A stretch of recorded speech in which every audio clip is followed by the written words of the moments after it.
ನಮಸ್ಕಾರ. ಫ್ರೀಡಮ್ ಟಿವಿಯ ವಿಶೇಷ ಕಾರ್ಯಕ್ರಮಕ್ಕೆ ಸ್ವಾಗತ. ನಾನು ಕಾವ್ಯ ಹೆಗ್ಡೆ.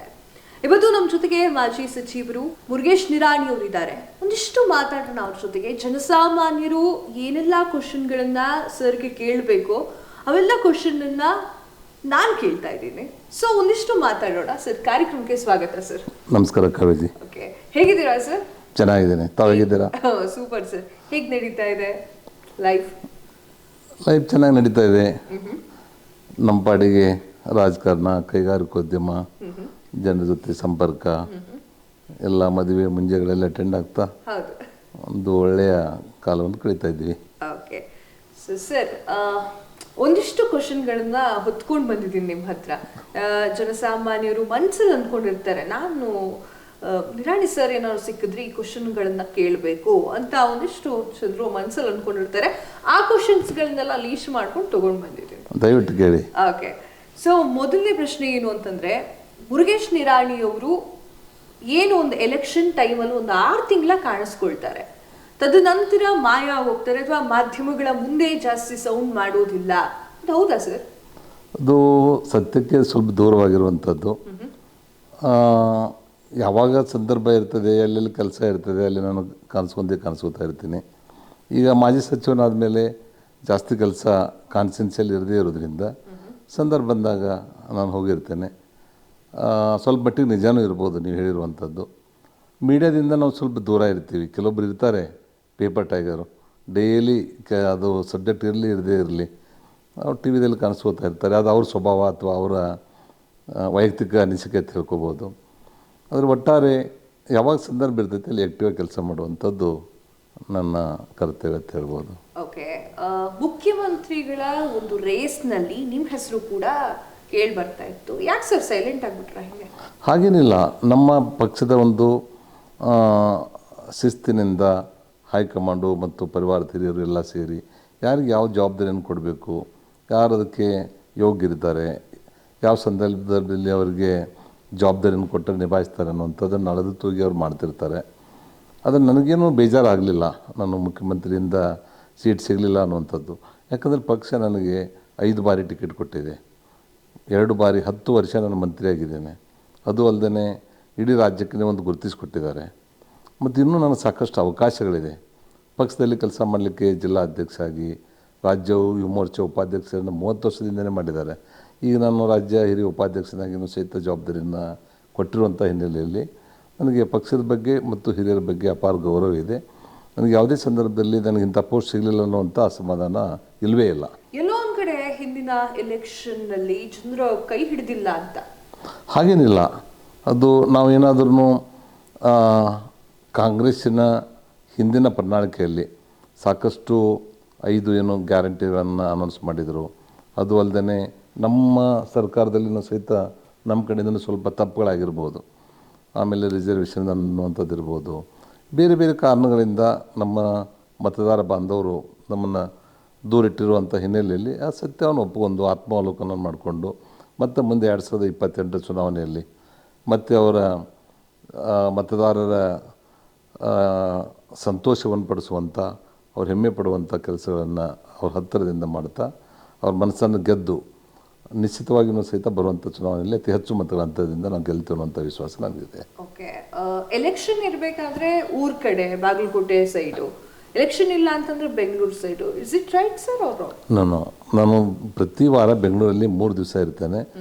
ನಾನು 3 ರಿಂದ 4 ದಿವಸ ನನ್ನ ಕ್ಷೇತ್ರದಲ್ಲಿ, ನನ್ನ ಜಿಲ್ಲೆಯಲ್ಲಿ ಮತ್ತು ಬೇರೆ ಬೇರೆ ಪ್ರವಾಸದಲ್ಲಿ ಇರ್ತೇನೆ. ಯಾವುದೇ ರೀತಿಯಿಂದನೂ ಒಂದೇ ಕಡೆ ಒಂದು ವಾರ ಪೂರ್ತಿಯಾಗಿ ಬೆಂಗಳೂರಲ್ಲಿ ಇದ್ದಂಥ ಉದಾಹರಣೆಗಳೇನೇ ಇಲ್ಲ. ಯಾಕಂದರೆ ಜಾಸ್ತಿ ಇಲ್ಲಿ ಏನು ಕೆಲಸ ಇರ್ತದೆ ಆವಾಗಿರುವಂಥ ಸ್ವಾಭಾವಿಕ. ಮತ್ತು ಇಲ್ಲದೆ ಇದ್ದಾಗ ವೀಕೆಂಡ್ ಅಂತೂ ನಾನು ಬೆಂಗಳೂರಲ್ಲಿ ಇರೋದಂತೂ ಭಾಳ ವಿಶೇಷ ಕಡಿಮೆ. ಏನಾದರೂ ಮದುವೆ, ಏನಾದರೂ ಮೀಟಿಂಗ್ಗಳಿದ್ದರೆ ಅಂಥ ಸಂದರ್ಭದಲ್ಲಿ ನಾನು ಬೆಂಗಳೂರಲ್ಲಿರುವಂಥದ್ದು ಹೆಚ್ಚು. ಪಂಚಮಸಾಲಿ ಒಂದು ಮುಖ್ಯಮಂತ್ರಿ ಆಗ್ತಿದ್ರಿ, ಯಾಕೆ ಸೈಲೆಂಟ್ ಆಗಿಬಿಟ್ರಿ ಅಂತ? ಕಾವ್ಯ, ಹಾಗೇನಿಲ್ಲ. ಯಾವುದೇ ಒಂದು ಸಮಾಜದ ಮುಖ್ಯಮಂತ್ರಿ ಆಗುವಂಥದ್ದು ನಮ್ಮ ಪಕ್ಷದ ಹಿರಿಯರು ನಮ್ಗೆ ಕಲಿಸಿಲ್ಲ. ನಾವು ಒಟ್ಟಾಗಿ ಎಲ್ಲರೂ ಒಂದಾಗಿ ಒಂದೇ ತಾಯಿ ಮಕ್ಕಳಂತ ಇರಬೇಕು ಅನ್ನುವಂಥದ್ದೇ ಪಕ್ಷದ ಒಂದು ನೀತಿ ನಿಯಮ ಅಂತ ಹೇಳ್ಬೋದು. ಆದರೆ ಸಮಾಜ 7 ಕೋಟಿ ಜನರಲ್ಲಿ ವೀರಶೈವ ಲಿಂಗಾಯತ ಸಮಾಜ 1,25,00,000 ಜಾಸ್ತಿ ಇದ್ದಾರೆ. ಅದರಲ್ಲಿ ಅತಿ ಹೆಚ್ಚು 80 ಲಕ್ಷಗಳಿಗಿಂತ ಹೆಚ್ಚು ವೀರಶೈವ ಲಿಂಗಾಯತ ಪಂಚಮಸಾಲಿ ಜನ ಇದ್ದಾರೆ. ಇಲ್ಲಿವರೆಗೆ ಈ ಸಮಾಜಕ್ಕೆ ಮುಖ್ಯಮಂತ್ರಿಗಳಾಗಿರ್ಬೋದು ಅಥವಾ ರಾಜ್ಯಾಧ್ಯಕ್ಷ ಆಗಿರ್ಬೋದು, ಉಪಮುಖ್ಯಮಂತ್ರಿಗಳಿರ್ಬೋದು ಅಥವಾ ಪ್ರತಿಪಕ್ಷದ ನಾಯಕ ಆಗಿರ್ಬೋದು, ಸ್ಪೀಕರ್ ಆಗಿರ್ಬೋದು, ಇಂಥವು ಯಾವ ಜವಾಬ್ದಾರಿ ಇಲ್ಲಿವರೆಗೆ ಬಂದಿಲ್ಲ. ಅದು ಸಮಾಜದ ಜನರಲ್ಲಿ ಪೂಜ್ಯ ಸ್ವಾಮೀಜಿಯವರ ಮಠಾಧೀಶರ ಮನಸ್ಸಿನಲ್ಲಿ ಒಂದು ನೋವಿದೆ. ಆದರೆ ನಮ್ಮ ವೈಯಕ್ತಿಕವಾಗಿ ನನಗೆ ಪಕ್ಷ ನನ್ನದು ಕೆಲಸ ಮಾಡಿರೋದಕ್ಕಿಂತಲೂ ಹೆಚ್ಚಿಗೆ ನನಗೆ ಜವಾಬ್ದಾರಿಗಳನ್ನು ಕೊಟ್ಟಿದೆ ಮತ್ತು ಅಧಿಕಾರವನ್ನು ಸಹಿತ ಕೊಟ್ಟಿದೆ. ಅದರಿಂದ ನಾನು ವೈಯಕ್ತಿಕವಾಗಿ ನಾನು ಸಂತೋಷವಾಗಿದ್ದೇನೆ. ಸಮಾಜದ ದೃಷ್ಟಿಯಿಂದ ಯಾರೇ ಇರ್ಬೋದು, ಅವರು ಸಾಕಷ್ಟು ಜನ ಈ ಸಮಾಜದಲ್ಲಿಯೂ ಸಹಿತ ಆ ಜವಾಬ್ದಾರಿಯನ್ನು ನಿಭಾಯಿಸುವಂಥವ್ರು ಇದ್ದಾರೆ. ಅವ್ರಿಗೆ ಯಾರಿಗಾದ್ರೂ ಕೊಟ್ಟು ಸಹಿತ ಸಂತೋಷ ಅನ್ನಿಸ್ತಾ ಇದೆ. ನಿಮಗೂ ಹಾಗೂ ಯತ್ನಾಳ್ ಅವ್ರಿಗೂ ವಾಕ್ಸಮರವನ್ನು ನಾವು ನೋಡೇ ಇರ್ತೀವಿ. ನಿಮ್ಮ ಅಪ್ಪಗೆ ಹುಟ್ಟಿದ್ರೆ ನೀವು ಬಾ ಅಂತ ನೀವು ಕರೆದಿದ್ರಿ. ಸೊ ಅದಕ್ಕೂ ಕೂಡ ಅವರು ಒಂದಿಷ್ಟು ಮಾತುಗಳನ್ನ ಆಡಿದ್ರು. ಸೊ ಎಲ್ಲಿಗೆ ಹೋಯ್ತು ಸರ್ ಆ ಜಗಳ? ಇಲ್ಲ, ನಾವು ಭಾಳ ಒಳ್ಳೆಯ ಸ್ನೇಹಿತರು ಇಬ್ಬರು. ಭಾಳ ಇಬ್ಬರದು ಒಂದೇ ಅಖಂಡ ಜಿಲ್ಲೆ. ಈಗ ಜಿಲ್ಲೆಗಳು ಬಾಗಲಕೋಟೆ, ವಿಜಯಪುರ ಬೇರೆ ಬೇರೆ ಆಗಿದೆ. ನಮ್ಮ ರಾಜಕಾರಣದಲ್ಲಿಯೂ ಸಹ ನನಗಿಂತ ಅವರು ಹಿರಿಯರು. ಅವರು MLA, MLC, MP ಆಗಿರುವಂಥವ್ರು. ಹಿಂದೆ ಅಟಲ್ ಬಿಹಾರಿ ವಾಜಪೇಯಿ ಅವ್ರ ಸರ್ಕಾರದಲ್ಲಿ ಮಂತ್ರಿನೂ ಆಗಿ ಕೆಲಸ ಮಾಡಿರುವಂಥವ್ರು. ಆದರೆ ಯಾವುದೇ ಒಂದು ತಪ್ಪು ಕಲ್ಪನೆಯಿಂದ ನನ್ನ ಬಗ್ಗೆ ಒಂದು ತಪ್ಪಾಗಿ ಮಾತಾಡಿದರು. ಅದರ ಸಲ ನಾನು ಅದಕ್ಕೆ ಅದೇ ಗ್ರಾಮೀಣ ಭಾಷೆಯಲ್ಲಿರುವಂಥದ್ರಲ್ಲಿ ಏನೋ ಒಂದು ಬಿಸಿ ರಕ್ತ ವಾಪಸ್ ಮಾತಾಡಿರ್ಬೋದು. ಆದರೆ ಇವತ್ತು ನಾವು ಇಬ್ಬರು ಚೆನ್ನಾಗೇ ಇದ್ದೀವಿ. ಯಾವುದೇ ರೀತಿಯಿಂದ ಅವ್ರು ನಮಗೇನು ಅನ್ಪಾರ್ಲಿಮೆಂಟ್ರಿ ವರ್ಡ್ ಯೂಸ್ ಮಾಡಲ್ಲ, ನಾವು ಸಹಿತ ಅವ್ರ ಬಗ್ಗೆ ಯಾವುದೇ ರೀತಿಯಿಂದ ಬೇಜಾರಿಲ್ಲ. ಅಲ್ಲಿಗೆ ಎಂಡ್ ಆಗೋಯ್ತು ಹಾಗಾದ್ರೆ. ಅವತ್ತೇನಾಯಿತು ಅದಾದಮೇಲಿಂದ ಅವರು ಏನು ಮಾತಾಡಿಲ್ಲ, ನಾನು ಮಾತಾಡ್ತಾ ಇಲ್ಲ. ಓಕೆ. ಕೈಗಾರಿಕಾ ಸಚಿವರ ಮೇಲೆ ಅಂದರೆ MB ಪಾಟೀಲ್ ಅವರ ಮೇಲೂ ಕೂಡ ಒಂದಿಷ್ಟು ಮಾತುಕತೆಗಳು ನಿಮ್ಮ ಅವರ ನಡುವೆ ನಡೆದಿದೆ. ಸೊ ಅದ್ರ ಬಗ್ಗೆ ಏನು ಹೇಳ್ತೀವಿ? ನಾನು MB ಪಾಟೀಲ್, ನಾನು ಬಸವನಗೌಡ ಥರನೇ ಒಂದೇ ಜಿಲ್ಲೆದವರು. ಇವರು MB ಪಾಟೀಲ್ ಇನ್ನೊಂದು ವಿಶೇಷ ಅಂದರೆ ನಾವಿಬ್ಬರು ಒಂದೇ ವಯಸ್ಸಿನವರು. ಅದ್ರ ಜೊತೆಗೇ ಇಬ್ಬರು ಇಂಜಿನಿಯರಿಂಗ್ ಗ್ರ್ಯಾಜುಯೇಟು, ಇಬ್ಬರು ಒಂದೇ ಬ್ರ್ಯಾಂಚ್ದವರು. ಇಬ್ಬರು ನಾವು ಅವರು ಬಿಜಾಪುರ ಇಂಜಿನಿಯರಿಂಗ್ ಕಾಲೇಜಲ್ಲಿ ಪಾಸಾಗಿರುವಂಥವ್ರು, ನಾನು ಭೂಮರೆಡ್ಡಿ ಹುಬ್ಬಳ್ಳಿ ಇಂಜಿನಿಯರಿಂಗ್ ಕಾಲೇಜಲ್ಲಿ ಪಾಸಾಗಿರುವಂಥದ್ದು. ಅಂದರೆ ಹೆಚ್ಚು ಕಡಿಮೆ ಹಳೆಯ ಸ್ನೇಹಿತನ ನಮ್ಮಿಬ್ಬರಲ್ಲಿ ಇದೆ. ಅವರೊಂದೇನೋ ಅವ್ರ ಪಕ್ಷದ ಸೂಚನೆ ಮೇರೆಗೆ ನನ್ನ ಬಗ್ಗೆ ಇಲ್ಲಸಲ್ಲದ ಆಪಾದನೆಗಳನ್ನು ಮಾಡಿದರು. ನಾನು ಅದಕ್ಕೆ ಹೇಳಿದೆ, ನೀವು ಸಾಕ್ಷಿಯನ್ನು ಮುಂದಿಟ್ಟುಕೊಂಡು ನೀವು ಮಾತಾಡಲಿಕ್ಕೆ ಹಕ್ಕಿದೆ. ಅದು ಅಲ್ಲದೆ ನೀವು ಕೈಗಾರಿಕಾ ಸಚಿವರಾಗಿದ್ದೀರಿ, ನಿಮ್ಮ ಹತ್ರನೇ ಎಲ್ಲ ಫೈಲ್ ಇದೆ ಮತ್ತು ಆಡಳಿತ ವರ್ಗನೂ ನಿಮ್ಮ ಹತ್ರನೇ ಇದ್ದಾರೆ. ಅವ್ರು ನೋಡ್ಕೊಂಡು ಅದು ಪ್ರೂಫ್ ಆಗಿರುವಂಥದ್ದಿದ್ದರೆ ನಾನು ಮಾತಾಡಿದರೆ ಅದಕ್ಕೆ ನಾನು ಯಾವ ಪನಿಷ್ಮೆಂಟಿಗೂ ನಾನು ಸಿದ್ಧ ಇದ್ದೀನಿ ಅನ್ನೋಂಥದ್ದನ್ನು ಹೇಳಿದೆ. ಅದಕ್ಕೆ ಅವರು ಮಾತಾಡಿದ್ದಕ್ಕೆ ನಾನು ಪ್ರತಿಯಾಗಿ ಅವ್ರ ಬಗ್ಗೆನೂ ನಾನು ಮಾತಾಡುವಂಥದ್ದಾಯಿತು. ಆಮೇಲೆ ಅವ್ರಿಗೂ ನಾನು ತಪ್ಪು ಮಾತಾಡಿದೆ ಅನ್ನೋಂಥದ್ದು ಅವ್ರಿಗೂ ಅರಿವಾಯಿತು. ನಾನು ಒಂದು ಸಲ ಸಮಾಧಾನ ತೆಗೆದುಕೊಂಡಿದ್ದರೆ, ಒಂದು ತಾಳ್ಮೆಯಿಂದಿದ್ದರೆ ಅವ್ರಿಗೆ ಮುಂದೆ ಸರಿ ಹೋಗ್ತಾಯಿತ್ತು. ನಾನು ಅಷ್ಟೊಂದು ದುಡುಕಿ ಅಟ್ಯಾಕ್ ಮಾಡಬಾರ್ದಾಗಿತ್ತು ಅಂತೇಳಿ ನನಗೂ ಅನ್ನಿಸ್ತು. ಅದರ ಒಟ್ಟಾರೆ ಅವರು ಸಹಿತ ಇವತ್ತಿನ ದಿವಸದಲ್ಲಿ ನನ್ನ ಬಗ್ಗೆ ಅವ್ರು ಮಾತಾಡೋದಾಗಲಿ, ಅವ್ರ ಬಗ್ಗೆ ನಾನು ಮಾತಾಡೋದಾಗಲಿ ವೈಯಕ್ತಿಕವಾಗಿರುವಂಥದ್ದು. ಅವ್ರ ಪಕ್ಷದಲ್ಲಿ ಅವ್ರ ಇಲಾಖೆಯಲ್ಲಿ ನಾನು ಮಾತಾಡ್ತೀನಿ, ನಮ್ಮ ಹಿಂದಿನ ಇಲಾಖೆಯಲ್ಲಿ ಅವ್ರು ಮಾತಾಡ್ಬೋದು, ಅದಕ್ಕಿದೆ. ವೈಯಕ್ತಿಕವಾಗಿ ಮಾತಾಡುವಂಥದ್ದು ಅವರು ನನ್ನ ಜೊತೆ ಮಾತಾಡ್ತಾ ಇಲ್ಲ. ಓಕೆ. ನಿರಾಣಿ ಅವರು ಯಾರಿಗೂ ಕೂಡ ಜವಾಬು ಕೊಡದೆ ಬಿಡೋರೇ ಅಲ್ಲ. ಹಾಗೇನಿಲ್ಲ, ನನಗೆಲ್ಲರೂ ಭಾಳ ಸಾಫ್ಟ್ ಇದ್ದೀರ, ನೀನು ಸ್ವಲ್ಪ ಮೇಲಿನ ಮೇಲೆ ಗುಡುಕ್ತಾ ಇರಬೇಕು ಅನ್ನುವಂಥದ್ದನ್ನು ನಮ್ಮ ಕಾರ್ಯಕರ್ತರು ಮತ್ತು ಹಿರಿಯರು ಹೇಳ್ತಿರ್ತಾರೆ. ಇಷ್ಟು ರಾಜಕಾರಣದಲ್ಲಿ ಸೈಲೆಂಟ್ ಆದರೆ ಆಗಲ್ಲ, ನೀನು ಧುಮುಕಬೇಕು. ಯಾವತ್ತಿದ್ರೂ ಸಹಿತ ಯಾರೇ ಮಾತಾಡಲಿ, ಆ ಪ್ರತಿಪಕ್ಷದಲ್ಲಿ ನಾವಿದ್ದಾಗ ರೂಲಿಂಗ್ ಪಾರ್ಟಿಯಲ್ಲಿ ಮಾಡುವಂಥ ತಪ್ಪುಗಳನ್ನು ಎತ್ತಿ ಹಿಡಿಬೇಕು, ಅವರಿಗೆ ದಾರಿಗೆ ತರುವಂಥ ಚಾಟಿಯೇಟುಗಳನ್ನ ಮೇಲೆ ಬೀಸ್ತಾ ಇರಬೇಕು ಅನ್ನೋಂಥದ್ದನ್ನು ಹೇಳ್ತಿರ್ತಾರೆ. ಒಂದೊಂದು ಸ್ವಭಾವಕ್ಕೆ ಒಂದೊಂದು ಸಲ ಹಾಕಿರೋದಿಲ್ಲ, ಒಂದೊಂದು ಅವ್ರು ಏನು ಇಂಪಾರ್ಟೆಂಟ್ ಇರ್ತದೆಲ್ಲ ನಾವು ಮಾತಾಡ್ತೀವಿ. ಅವ್ರಿಗೆ ಪ್ರತಿಯೊಂದು ದಿನನಿತ್ಯ ಮಾತಾಡಿದರೆ ನಾವು ಏನೇ ಮಾತಾಡಿದರೂ ಸಹಿತ ಇದನ್ನೇ ಮಾತಾಡ್ತಾರೆ ಬಿಡಪ್ಪ ಅನ್ನೋಂಥದ್ದು ವಿಷಯ ಬರ್ತಾಯಿದೆ. ಯಾವಾಗಾದರೂ ಒಂದು ಸಲ ಒಂದು 6 ಹೊಡೆದರೆ ಅದಕ್ಕೊಂದು ಮಾತು ಇರ್ತದೆ. ಓಕೆ. ಸೊ ಇವಾಗ BJPಯಲ್ಲಿ ಏನು ನಡೀತಿದೆ ಅನ್ನೋದು ಸರ್ವೇ ಸಾಮಾನ್ಯವಾಗಿ ಎಲ್ರಿಗೂ ಗೊತ್ತಿದೆ. ಸೊ ರಾಜ್ಯಾಧ್ಯಕ್ಷನ ಸ್ಥಾನ ಓಕೆ ವಿಜೇಂದ್ರ ಅವ್ರ ಪರವಾಗಿ ನೀವು ನಿಂತ್ಕೊಂಡಿದ್ದೀರಾ, ಯತ್ನಾಳ್ ಅವ್ರ ಪರವಾಗಿ ನೀವು? ಇಲ್ಲ, ನಾವು BJP ಪರವಾಗಿ ನಿಂತ್ಕೊಂಡಿದ್ದೀವಿ. ಯಾಕಂದರೆ BJP ನಮಗೆ ಜಿಲ್ಲಾ ಅಧ್ಯಕ್ಷ ಮಾಡಿದೆ, ರಾಜ್ಯ ಉಪಾಧ್ಯಕ್ಷ ಮಾಡಿದೆ, ಬೇರೆ ಬೇರೆ ಜವಾಬ್ದಾರಿಗಳನ್ನು ಕೊಟ್ಟಿದೆ, MLA ಟಿಕೆಟ್ ಕೊಟ್ಟಿದೆ, ಮಂತ್ರಿಗಳ ಸ್ಥಾನಮಾನ ಕೊಟ್ಟಿದೆ. ನನಗೆ ಕೊಟ್ಟಿರುವಂಥವ್ರು ಇವರಿಬ್ಬರು ಅಲ್ಲ, ನಮಗಿಬ್ಬರು ಸ್ಥಾನಮಾನ ಕೊಟ್ಟಿರುವಂಥವ್ರು ಪಕ್ಷದವರು, ನಮ್ಮ ಪಕ್ಷದ ಹಿರಿಯರು ಮತ್ತು ಪರಿವಾರದ ಹಿರಿಯರು. ಅದಕ್ಕೆ ಅವ್ರು ಯಾವ ಥರ ನಮಗೆ ಸೂಚನೆಯನ್ನು ಕೊಡ್ತಾರೆ ಆ ಥರ ಗಟ್ಟಿಯಾಗಿ ನಾವು ನಿಲ್ಲುವಂಥ ಕೆಲಸ ಮಾಡ್ತೀವಿ. ರಾಜ್ಯಾಧ್ಯಕ್ಷರ ರೇಸ್ನಲ್ಲಿ ನಿರಾಣಿ ಅವರು ಕೂಡ ಇದ್ದಾರೆ? ಇಲ್ಲ, ಇದು ಎಲ್ಲ TVದಲ್ಲಿ ಇದರಲ್ಲಿ ಬರ್ತಾ ಇದೆ. ನನಗೆ ಪಕ್ಷ ಏನು ಜವಾಬ್ದಾರಿ ಕೊಡ್ತದೆ ಅದನ್ನು ಪ್ರಾಮಾಣಿಕವಾಗಿ ಅದಕ್ಕೊಂದು ಗೌರವ ತರೋ ಹಾಗೆ ಮತ್ತು ಅದಕ್ಕೊಂದು ಸ್ಥಾನ ತುಂಬುವ ಹಾಗೆ ನಾನು ಕೆಲಸ ಮಾಡ್ತೀನಿ ಅಂತ ಹೇಳ್ಬೋದು. ಓಕೆ. ಇವಾಗ ನಿಮ್ಗೆ ರಾಜ್ಯಾಧ್ಯಕ್ಷ ಸ್ಥಾನವನ್ನು ಕೊಟ್ಟರು ನಿಭಾಯಿಸೋಕೆ ರೆಡಿ? 100%. ನಮ್ಗೆ ಯಾವುದೇ ಸ್ಥಾನಮಾನ ಕೊಟ್ಟರು ಸಹಿತ ನಾನಾಗಲೇ ಬೇಡಲ್ಲ. ಯಾವುದೇ ರೀತಿಯಿಂದ ನನಗೆ ಮುಖ್ಯಮಂತ್ರಿ ಸ್ಥಾನ ಬೇಕು, ನನಗೆ ರಾಜ್ಯಾಧ್ಯಕ್ಷ ಸ್ಥಾನ ಬೇಕು, ಅದನ್ನು ಕೊಟ್ಟರೆ ಎಷ್ಟು ಕೆಲಸ ಮಾಡ್ತೀವತ್ತಿಲ್ಲ. ನನಗೆ ಏನು ಜವಾಬ್ದಾರಿ ಕೊಡ್ತಾರೆ ನನ್ನ ಶಕ್ತಿ ಮೀರಿ ಕೆಲಸ ಮಾಡುವಂಥದ್ದು ಕಡೆ ನಾನು ಗಮನ ಹರಿಸ್ತೇನೆ. ಓಕೆ, ನಿರಾಣಿ ಅವರು ಒಂದ್ ಕಡೆ ಉದ್ಯಮ ಕ್ಷೇತ್ರದಲ್ಲಿ ನಿಮ್ಮ ಸಾಧನೆಯನ್ನ ಹೇಳೋಕೆ ಸಾಧ್ಯ ಇಲ್ಲ, ಅಷ್ಟೊಂದು ಸಾಧನೆಯನ್ನ ಮಾಡ್ತೀರಾ. ರಾಜಕೀಯವಾಗ್ಲೂ ಕೂಡ ನೀವು ಒಂದು ದೊಡ್ಡ ವ್ಯಕ್ತಿನೇ. ಸೊ ಇವಾಗ ಫುಲ್ ಟೈಮ್ ಆಗಿ ರಾಜಕೀಯನ ಯಾವಾಗಿಂದ ಶುರು ಮಾಡ್ತೀರಾ ಸರ್? ಕಾವ್ಯ, ನಾವು ಮೂಲವಾಗಿ ರಾಜಕಾರಣಕ್ಕೆ ಬರೋದಕ್ಕಿಂತ ಪೂರ್ವದಲ್ಲೇ ನಾನೊಬ್ಬ ಕೈಗಾರಿಕೋದ್ಯಮಿ. ನಾನು MLA ಆಗೋದಕ್ಕಿಂತ ಪೂರ್ವದಲ್ಲೇ ನಂದು ಸಕ್ಕರೆ ಕಾರ್ಖಾನೆ ಮತ್ತು ಸಿಮೆಂಟ್ ಕಾರ್ಖಾನೆ ಇತ್ತು, ಮತ್ತು ಜನರಲ್ ಫ್ಯಾಬ್ರಿಕೇಷನ್ ಯೂನಿಟು ಸಹಿತ MLA ಟಿಕೆಟ್ ಸಿಗೋದಕ್ಕಿಂತ ಪೂರ್ವದಲ್ಲೇ ನಾನು ಪ್ರಾರಂಭ ಮಾಡಿದ್ದೆ. ಅದರಲ್ಲಿ ಅದನ್ನು ಬೆಳೆಸ್ತಾ ಇವತ್ತು ಇಡೀ ದೇಶನೇ ನಮ್ಮ ನಿರಾಣಿ ಗ್ರೂಪದ ಕಡೆ ನೋಡೋವಾಗಿದೆ. ಇದು ಭಗವಂತನ ಆಶೀರ್ವಾದ, ಹಿರಿಯರ ಆಶೀರ್ವಾದ ಮತ್ತು ನಮ್ಮ ಕೇಂದ್ರ ಸರ್ಕಾರ, ರಾಜ್ಯ ಸರ್ಕಾರದ ಇಂಡಸ್ಟ್ರಿಯಲ್ ಪಾಲಿಸಿಗಳಿರ್ಬೋದು. ನಿಮ್ಗೆ ಹೇಳಬೇಕಂದ್ರೆ ದೇಶದ ಅತಿ ಚಿಕ್ಕ ಸಕ್ಕರೆ ಕಾರ್ಖಾನೆಯನ್ನು ಪ್ರತಿದಿನ 500 ಟನ್ ಕಬ್ಬನ್ನು ನುಡಿಸುವಂಥ ಕಾರ್ಖಾನೆಯನ್ನು ಪ್ರಾರಂಭ ಮಾಡಿ ಇವತ್ತು 20 ವರ್ಷದ ಅವಧಿಯಲ್ಲಿ ದೇಶದ ಅತಿ ಹೆಚ್ಚು ಸಕ್ಕರೆ ಉತ್ಪಾದನೆ ಮಾಡುವಂಥ ಕಾರ್ಖಾನೆ ನಮ್ಮ ನಿರಾಣಿ ಗ್ರೂಪಿಗೆ ಬಂದಿದೆ. ಇದೊಂದು ಸಾಧನೆ. ಇದ್ರ ಜೊತೆಗೇ ಇವತ್ತು ನಾವು ಆತ್ಮನಿರ್ಭರ ಭಾರತ್ ಅಂಥೇಳಿ ನಮ್ಮ ನೆಚ್ಚಿನ ಪ್ರಧಾನಮಂತ್ರಿಗಳು ಮೇಲಿನ ಮೇಲೆ ಹೇಳ್ತಿರ್ತಾರೆ, ನಮ್ಮ ದೇಶ ಆತ್ಮನಿರ್ಭರ ಆಗಬೇಕು, ನಾವು ಬೇರೆ ಕಡೆಯಿಂದ ಇಂಪೋರ್ಟ್ ಮಾಡ್ಕೊಳ್ಳುವಂಥದ್ದನ್ನು ನಿಲ್ಲಿಸಬೇಕು, ನಾವು ಯಾವತ್ತಿದ್ದರೂ ಸಹಿತ ಬೇರೆ ದೇಶಕ್ಕೇ ಎಕ್ಸ್ಪೋರ್ಟ್ ಮಾಡುವಂಥ ಶಕ್ತಿಯುತವಾಗಿರುವಂಥ ಸದೃಢವಾಗಿರುವಂಥ ದೇಶ ನಮ್ದು ಆಗಬೇಕು ಅನ್ನುವಂಥದ್ದನ್ನು ಅವ್ರು ಹೇಳ್ತಿರ್ತಾರೆ. ಆ ಹಿನ್ನೆಲೆಯಲ್ಲಿ ದೇಶದ ಪ್ರಥಮ ಶುಗರ್ ಕೇನ್ ಜ್ಯೂಸಿಂದ ಇಥನಾಲ್ ಮಾಡುವಂಥದ್ದನ್ನು ನಾನು ಪ್ರಾರಂಭ ಮಾಡಿದೆ. ಇವತ್ತು ದೇಶದಲ್ಲಿ ಅತಿ ಹೆಚ್ಚು ಇಥನಾಲ್ ಅಂದರೆ it is A substitute for petrol and diesel, ಅದನ್ನು ಮಾಡುವಂಥದ್ದು ನಿರಾಣಿ ಗ್ರೂಪ್ದಲ್ಲಿ. ಒಂದು ದಿವಸಕ್ಕೆ 28 ಲಕ್ಷ ಲೀಟರ್ ನಾವು ಉತ್ಪಾದನೆ ಮಾಡ್ತಾಯಿದ್ದೀವಿ. ಈ ಬರುವಂಥ ಜೂನಿಂದ 15 ಲಕ್ಷ ಲೀಟರ್ ನಾವು ಮೆಕ್ಕೆಜೋಳ ಮತ್ತು ಅಕ್ಕಿಯಿಂದ ಡ್ಯಾಮೇಜ್ಡ್ ರೈಸ್ ಏನು ಇರ್ತಿದೆಯಲ್ಲ, ಇದು ಹ್ಯೂಮನ್ ಕನ್ಸ್ಯೂಮ್ಷನ್ಗೆ ಯೋಗ್ಯ ಇರದಿರುವಂಥವನ್ನು ಮತ್ತು ಬ್ರೋಕನ್ ರೈಸು ಇಂಥವೆಲ್ಲ ಉಪಯೋಗ ಮಾಡ್ಕೊಂಡು ದಿನಕ್ಕೆ 15 ಲಕ್ಷ. ಇದು ಸಣ್ಣದಲ್ಲ, ಕಲ್ಪನೆ ಮಾಡ್ಕೊಳ್ಳಿಕ್ಕೆ ಸಾಧ್ಯ ಇಲ್ಲ. ಇದನ್ನು ಮಾಡೋದ್ರ ಜೊತೆಗೆ ವೇಸ್ಟ್ ಟು ವೆಲ್ತ್, ನಮ್ಮಲ್ಲಿ ಕಾರ್ಖಾನೆಗಳಲ್ಲಿ ಬರ್ತಿರುವಂಥ ವೇಸ್ಟಿಂದ ಅದಕ್ಕೆ ನಾವು ಸ್ಪೆಂಟ್ ವಾಶ್ ಅಂತ ಕರಿತೀವಿ, ಪ್ರೆಸ್ ಮಾಡೋದು ಕರಿತೀವಿ, ಇಂಥವೆಲ್ಲಗಳನ್ನು ಉಪಯೋಗ ಮಾಡ್ಕೊಂಡು 140 ಟನ್ CNG ತಯಾರು ಮಾಡ್ತಾಯಿದ್ದೀವಿ. ಇಡೀ ದೇಶದಲ್ಲಿ ಅದೇ ದೊಡ್ಡದು ನಮ್ಮದು. CNG, CBG ಮತ್ತು ಇಥನಾಲು, ENA ಮತ್ತು ಅದರ ಜೊತೆಗೇ ಆಲ್ಮೋಸ್ಟ್ ರೈತರಿಗೆ, ಲಕ್ಷಾಂತರ ರೈತರಿಗೆ ನಾವು 10 ಕಾರ್ಖಾನೆಗಳ ಮುಖಾಂತರ 1 ಲಕ್ಷ ಟನ್ ಪರ್ ಡೇ ಕೃಷಿ ಮಾಡಬೇಕಾದ್ರೆ ಎಷ್ಟೊಂದು ರೈತರು ಇದ್ರ ಮೇಲೆ ಅವಲಂಬನೆ ಇದ್ದಾರೆ. ಅವರ ಕಣ್ಣೀರನ್ನು ಒರೆಸುವಂಥ ಪ್ರಾಮಾಣಿಕ ಪ್ರಯತ್ನವನ್ನು ನಿರಾಣಿ ಗ್ರೂಪದವ್ರು ಮಾಡಿದ್ದಾರೆ. ಅದಕ್ಕೆ ನನ್ನ ಈ ಕ್ರೆಡಿಟ್ಟು ನಮ್ಮ ಕಾರ್ಮಿಕ ಬಂಧುಗಳು ಮತ್ತು ರೈತ ಬಾಂಧವರು ಸಲ್ತದೆ. ನನ್ನ ಕಷ್ಟದಲ್ಲಿದ್ದಾಗ ಅವರ ಅತ್ಯಂತ ಸಮಾಧಾನದಿಂದ ಕಬ್ಬಿನ ಬಿಲ್ಲನ್ನು ತೆಗೆದುಕೊಂಡಿದ್ದಾರೆ. ಒಂದೊಂದು ತಿಂಗಳಲ್ಲಿ ನಮ್ಮ ಪಗಾರ ರೈತರಿಗೆ ಕಾರ್ಮಿಕರು ಕೊಡೋ ತಡ ಆಗಿದ್ದರೂ ಸಹಿತ ಯಾವುದೇ ರೀತಿಯಿಂದ ಗಲಾಟೆ ಮಾಡಲಾರ್ದೇನೂ ಸಮಾಧಾನದಿಂದ ತೊಗೊಂಡಿದ್ದಾರೆ.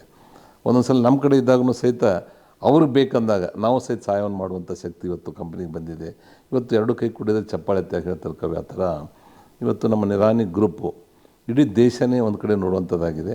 ಇನ್ನೊಂದು ಭಾಳ ಸಂತೋಷದಿಂದ ಮತ್ತು ಹೆಮ್ಮೆಯಿಂದ ಹೇಳೋದಂದರೆ, ಉತ್ತರ ಕರ್ನಾಟಕದಲ್ಲಿ ಕನ್ನಡಿಗ ಅನ್ನುವಂಥವ ಅತಿ ಹೆಚ್ಚು ಟರ್ನೋವರ್ ಇರ್ಬೋದು, ಅತಿ ಹೆಚ್ಚು ಟ್ಯಾಕ್ಸ್ ಪೇಯರ್ ಇರ್ಬೋದು, ಅತಿ ಹೆಚ್ಚು ಜಾಬನ್ನು ಕೊಟ್ಟಿರುವಂಥವ್ರು ಇರ್ಬೋದು, ಅದು ಯಾರಂದ್ರೆ ನಿರಾಣಿ ಗ್ರೂಪು. ಒಂದು ಸಂತೋಷ ಪಡುವಂಥದ್ದು.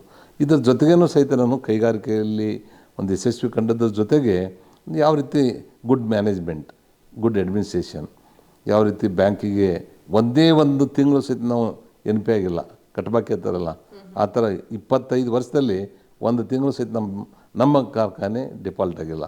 ಅದ್ರ ಸಲುವಾಗಿ ನಾವು ಯಾವುದೇ ಲೋನಿಗೆ ಅಪ್ಲೈ ಮಾಡಿದ್ರು ಸಹಿತ ವಿದಿನ್ ನೋ ಟೈಮ್ ನನಗೆ ಸ್ಯಾಂಕ್ಷನ್ ಬರ್ತದೆ. ಕಾರಣ ಅಂದರೆ ನನ್ನ ಟ್ರ್ಯಾಕ್ ರೆಕಾರ್ಡು. ಓಕೆ, ಸೊ ಹಾಗಾದ್ರೆ ಫುಲ್ ಟೈಮ್ ರಾಜಕೀಯಕ್ಕೆ ಈಗ ಇಳಿಯಲ್ಲ ಅಂತ ಆಯಿತು? ಇಲ್ಲ, ನನಗೆ ಇದನ್ನು ನಾನು ಒಬ್ಬನೇ ಮಾಡ್ತಾ ಇಲ್ಲ. ನಮ್ಮ ಗ್ರೂಪ್ದಲ್ಲಿ ನನ್ನ ಸಹೋದರರಿದ್ದಾರೆ, ಆಮೇಲೆ ನಮ್ಮ ಮಕ್ಕಳಿದ್ದಾರೆ, ಭಾಳ ಅವ್ರು ಆ್ಯಕ್ಟಿವ್ ಆಗಿ ಅಷ್ಟೊಂದು ಟೀಮ್ ವರ್ಕಾಗಿ ಕೆಲಸ ಮಾಡ್ತಾಯಿದ್ದಾರೆ. ನನ್ನ ರೋಲ್ ಓನ್ಲಿ ಈ ಡಿಸಿಷನ್ ಮೇಕಿಂಗ್. ಅವರೆಲ್ಲ ಅವರೊಂದೊಂದು ಜವಾಬ್ದಾರಿ ತೊಗೊಂಡಿದ್ದಾರೆ. ಅವರು ಗೌರ್ಮೆಂಟ್, ಲೀಗಲ್ಲು, ಬ್ಯಾಂಕಿಂಗ್ ಒಬ್ಬರು ನೋಡ್ತಾರೆ, ಪರ್ಚೇಸಲ್ಲಿ ಒಬ್ಬರು ನೋಡ್ತಾರೆ, HR ಕೆಲಸ ಒಬ್ಬರು ನೋಡ್ತಾರೆ. ಒಂದು ಕ್ರಿಕೆಟ್ದಲ್ಲಿ ಯಾವ ರೀತಿ ಒಬ್ಬರು ಗುಡ್ ಬ್ಯಾಟ್ಸ್ಮನ್ನು, ಬಾಲರು, ವಿಕೆಟ್ ಕೀಪರು ಈ ರೀತಿ ಇರ್ತಾರೆ, ಆ ರೀತಿ ಎಲ್ಲ ನಮ್ಮದೊಂದು ಟೀಮ್ ಇರೋದ್ರಿಂದ ಈ ಟೀಮ್ ಗೆಲ್ಲಲಿಕ್ಕೆ ಸಾಧ್ಯ ಆಗ್ತಾಯಿದೆ. ಅದರಿಂದ ನಾನು ಕೈಗಾರಿಕೆನೇ ನೋಡ್ಕೊತ ಹೋಗದೇ ಇದ್ದರೆ ಅಲ್ಲಿ ಅಸ್ತವ್ಯಸ್ತ ಆಗ್ತಿದೆ ಅನ್ನುವಂಥದ್ದು ಇವತ್ತಿನ ದಿನದಲ್ಲಿ ಇಲ್ಲ. ಯಾಕಂದರೆ ಅಷ್ಟೊಂದು ಒಳ್ಳೆ ಟೀಮಾಗಿ ನಮ್ಗೆ ಬಂದಿದೆ. ನಾನು ಇವತ್ತು ಫುಲ್ ಟೈಮಾಗಿ ರಾಜಕಾರಣ ಮಾಡಿದರೆ ಅಲ್ಲಿ ಸಹಿತ ನಾನು ಯಾವ ರೀತಿ ಕೈಗಾರಿಕೆಯಲ್ಲಿ ಯಶಸ್ವಿಯಾಗಿ ತೋರಿಸಿದ್ದೀನಿ, ಅದೇ ರೀತಿಯಾಗಿ ನಾನು ರಾಜಕಾರಣದಲ್ಲಿನೂ ಈಗಾಗಲೇ ನಾನು ಕೈಗಾರಿಕಾ ಇಲಾಖೆಯನ್ನು ಮತ್ತು ಮೈನ್ಸ್ ಆ್ಯಂಡ್ ಜಿಯಾಲಜಿ ಕೊಟ್ಟಾಗ ಇಡೀ ಜಗತ್ತಿನ ಕರ್ನಾಟಕದ ಕಡೆ ನೋಡುವಾಗ ಗ್ಲೋಬಲ್ ಇನ್ವೆಸ್ಟರ್ಸ್ ಮೀಟನ್ನು 3 ಬಾರಿ ನಾನು ಮಾಡಿದೆ. ಈ ರೀತಿ ನಾನು ಕೊಟ್ಟಿರುವಂಥ ಜವಾಬ್ದಾರಿಯನ್ನು ಇವತ್ತಿಗೂ ಹೇಳ್ತಾರೆ, ಇಲ್ಲ ನೀವು ಕೈಗಾರಿಕಾ ಸಚಿವನಾಗಿದ್ದಾಗ ಮಾಡಿದ್ದು ಇವತ್ತಿಗೂ ನಮ್ಮ ಕಣ್ಣು ಮುಂದೆ ಕಟ್ಟಿದಂಗೆ ಇದೆ ಅನ್ನುವಂಥದ್ದನ್ನು ನಮ್ಮ ಕೈಗಾರಿಕೋದ್ಯಮಿಗಳು ಹೇಳ್ತಾರೆ. ಯಾವಾಗಾದ್ರೂ ನಾವು ಬಾಂಬೆ, ಡೆಲ್ಲಿ ಎಲ್ಲರೂ ಹೋಗ್ಬೇಕಾದ್ರೆ ನಮ್ಮ ಏರ್ಪೋರ್ಟ್ದಲ್ಲಿ ಒಂದು 5-10 ಜನ ಆದರೂ ನಮ್ಗೆ ಸಿಗ್ತಾರೆ. ಕೂಡಿ ಫೋಟೋ ಸೆಲ್ಫಿ ತಗೋತಾರೆ. ನೀವು ಕೊಟ್ಟದ್ದು, ನೀವು ಅಪ್ರೂವಲ್ ಮಾಡಿರುವಂಥದ್ದು ಇವತ್ತು ನಮ್ಮ ದೊಡ್ಡದಾಗಿ ಬೆಳೆದಿದೆ ಅನ್ನೋಂಥದ್ದು ಹೇಳಿದಾಗ ಎಷ್ಟು ಸಂತೋಷ ಅನ್ನಿಸ್ತಾ ಇದೆ.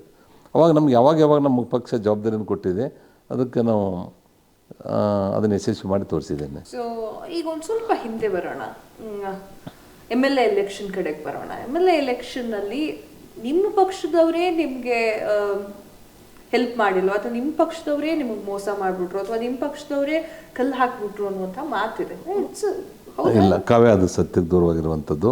ನನ್ನ ತಪ್ಪಿನಿಂದ ನಾನು ಸೋತಿನೇ ಹೊರತು ಎಲ್ಲರೂ ಒಟ್ಟಾಗಿ ಒಂದಾಗಿ ನನಗೆ ಆಶೀರ್ವಾದ ಮಾಡಿದ್ದಾರೆ. ಅವತ್ತು ಯಾವುದೋ ಒಂದು ಕಾರಣದಲ್ಲಿ ಈ ಕಾಂಗ್ರೆಸ್ದವರು ಸುಳ್ಳು ಆಶ್ವಾಸನೆಗಳನ್ನು ಕೊಟ್ಟಿರುವಂಥದ್ದು, ಸುಳ್ಳು ಆಪಾದನೆಗಳನ್ನು ಮಾಡಿರುವಂಥದ್ದು, ಮತ್ತು ನನ್ನದು ಓವರ್ ಕಾನ್ಫಿಡೆನ್ಸ್ ಆಗಿರುವಂಥದ್ದು ಇರ್ಬೋದು. ಇವುಗಳ ಹಿನ್ನೆಲೆಯಲ್ಲಿ ನಾನು ಸೋಲಾಯ್ತೇ ಹೊರತು ಯಾರು ನಮ್ಮ ಪಕ್ಷದಲ್ಲಿದ್ದಂಥವ್ರು ನಾನು ಸೋಲಿಸ್ಬೇಕಂತ ಹೇಳಿ. ಹೌದು, ಸ್ವಾಭಾವಿಕವಾಗಿ ನಾನು ಇನ್ನೊಂದು ಸ್ವಲ್ಪ ಹೆಚ್ಚು ಪ್ರಯತ್ನ ಮಾಡಿದರೆ ಅಥವಾ ನನ್ನ ಆತ್ಮಾವಲೋಕನ ಮೊದಲಿಂದನೇ ಮಾಡ್ಕೊಂಡಿದ್ದರೆ ನಾನು ಗೆಲ್ಬೋದಾಗಿತ್ತು.